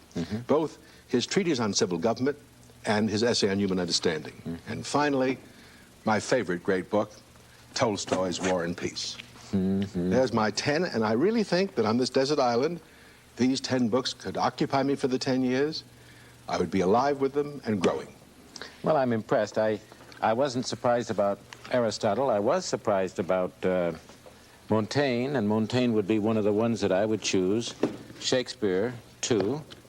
Let me see where these are now. I wouldn't take Herodotus and Thucydides. I'd take Plutarch. Where's Montaigne? Now, there's your 4. That's 3. That's 3. That's 3. Let me put these aside then, Charles. All right. Now, you have 7 more to go. Right. I'm going to get them out here. And I may surprise you in a couple of these. I won't surprise you by saying that I want to take the Iliad and the Odyssey of Homer. I'm sure that. Because I've read them over and over again, but I will never stop as long as I live reading these great poems, which are the beginning poems in the history of Western thought, and to me define all the tasks and solutions of poetry. I would take Dante.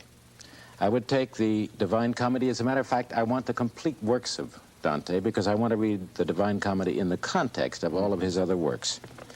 I would take Don Quixote. Oh, yeah. If I had, may I say, if I had 12 to take instead of 10, all right, I would take Don Quixote too. And I decided against War and Peace. Why? And for Cervantes, because I decided I would rather spend 10 years with Sancho Panza and Don Quixote than I would with Prince Andre and Natasha and so forth. But I just like these people better. Yeah. I love Tolstoy, but I adore Cervantes. If I had 12, I would take Cervantes and I would take Rabelais, I think. Well, Rabelais is pretty fine, too. Finally, and here you won't agree, I would take the works of Sigmund Freud. I took 2 theologians. You took a psychologist. Right. But I've only got 7. I've got 3 more to do. One of them is 3 the not Bible. in the great books? No, they're not in the great books. One is the Bible. But you think they are great books? I think they are. Well, one is the Bible. The Bible is, in a sense, in the great books. It is in the set. Another one is an anthology, the best anthology that I could possibly have of lyric poetry, because I would not want to spend 10 years without lyric poetry. I wanted the best and the biggest that there is. That's a comment on me that I didn't put any lyric poetry in my set. And finally, as I would take the collected poems of my father, Mark Van Doren, because for 10 years I would want to be reminded of myself and of him and of my mother and of my wife and of my brother. My whole family is talked about in these. I think, I'm not going to say whether I think it's a great book. For me, it is a great, memorable, and a book that I can't live without. Well, you know, I think the books we agree about, and the books we almost agree about, are I should say, the archetype, the model of what we mean by a great book. I mean, clearly, the poems of your father wouldn't work for me as they work for you. No, but they would work for me as a great book does. I want to go back to them over and over and over again. Yes. And as I do that, I am always delighted. I always learn. I come to new insights about him and about myself. And what more can a great book do than that? If we were on this desert island, each of us by himself, do you think at the end of 10 years, with our small set of books, we'd come out better men, better minds? Oh, I'm sure we would. We would have survived. That's the first thing that was true. And in the second place, we would have come out better men. I believe so. Well, then, you know, the experiment is one that everyone should perform. Yeah. Because, in fact, everyone is on a desert island. Right. Even though radio and TV and company is provided for everyone. Nevertheless, so far as the growth of one's mind is concerned, the desert island experiment is the real test. Yeah. What one does by oneself in the quiet of one's room with books in one's hand. And I think everyone should put himself to the test and ask himself what books he'd take, what books he'd surround himself with if he had to live with them for 10 years. And then turn off the television and start to read them. Correct. I think that I'm very interested in the fact that there is an overlap of 3, Montaigne and Shakespeare. Well, the Bible belongs, I think, with the great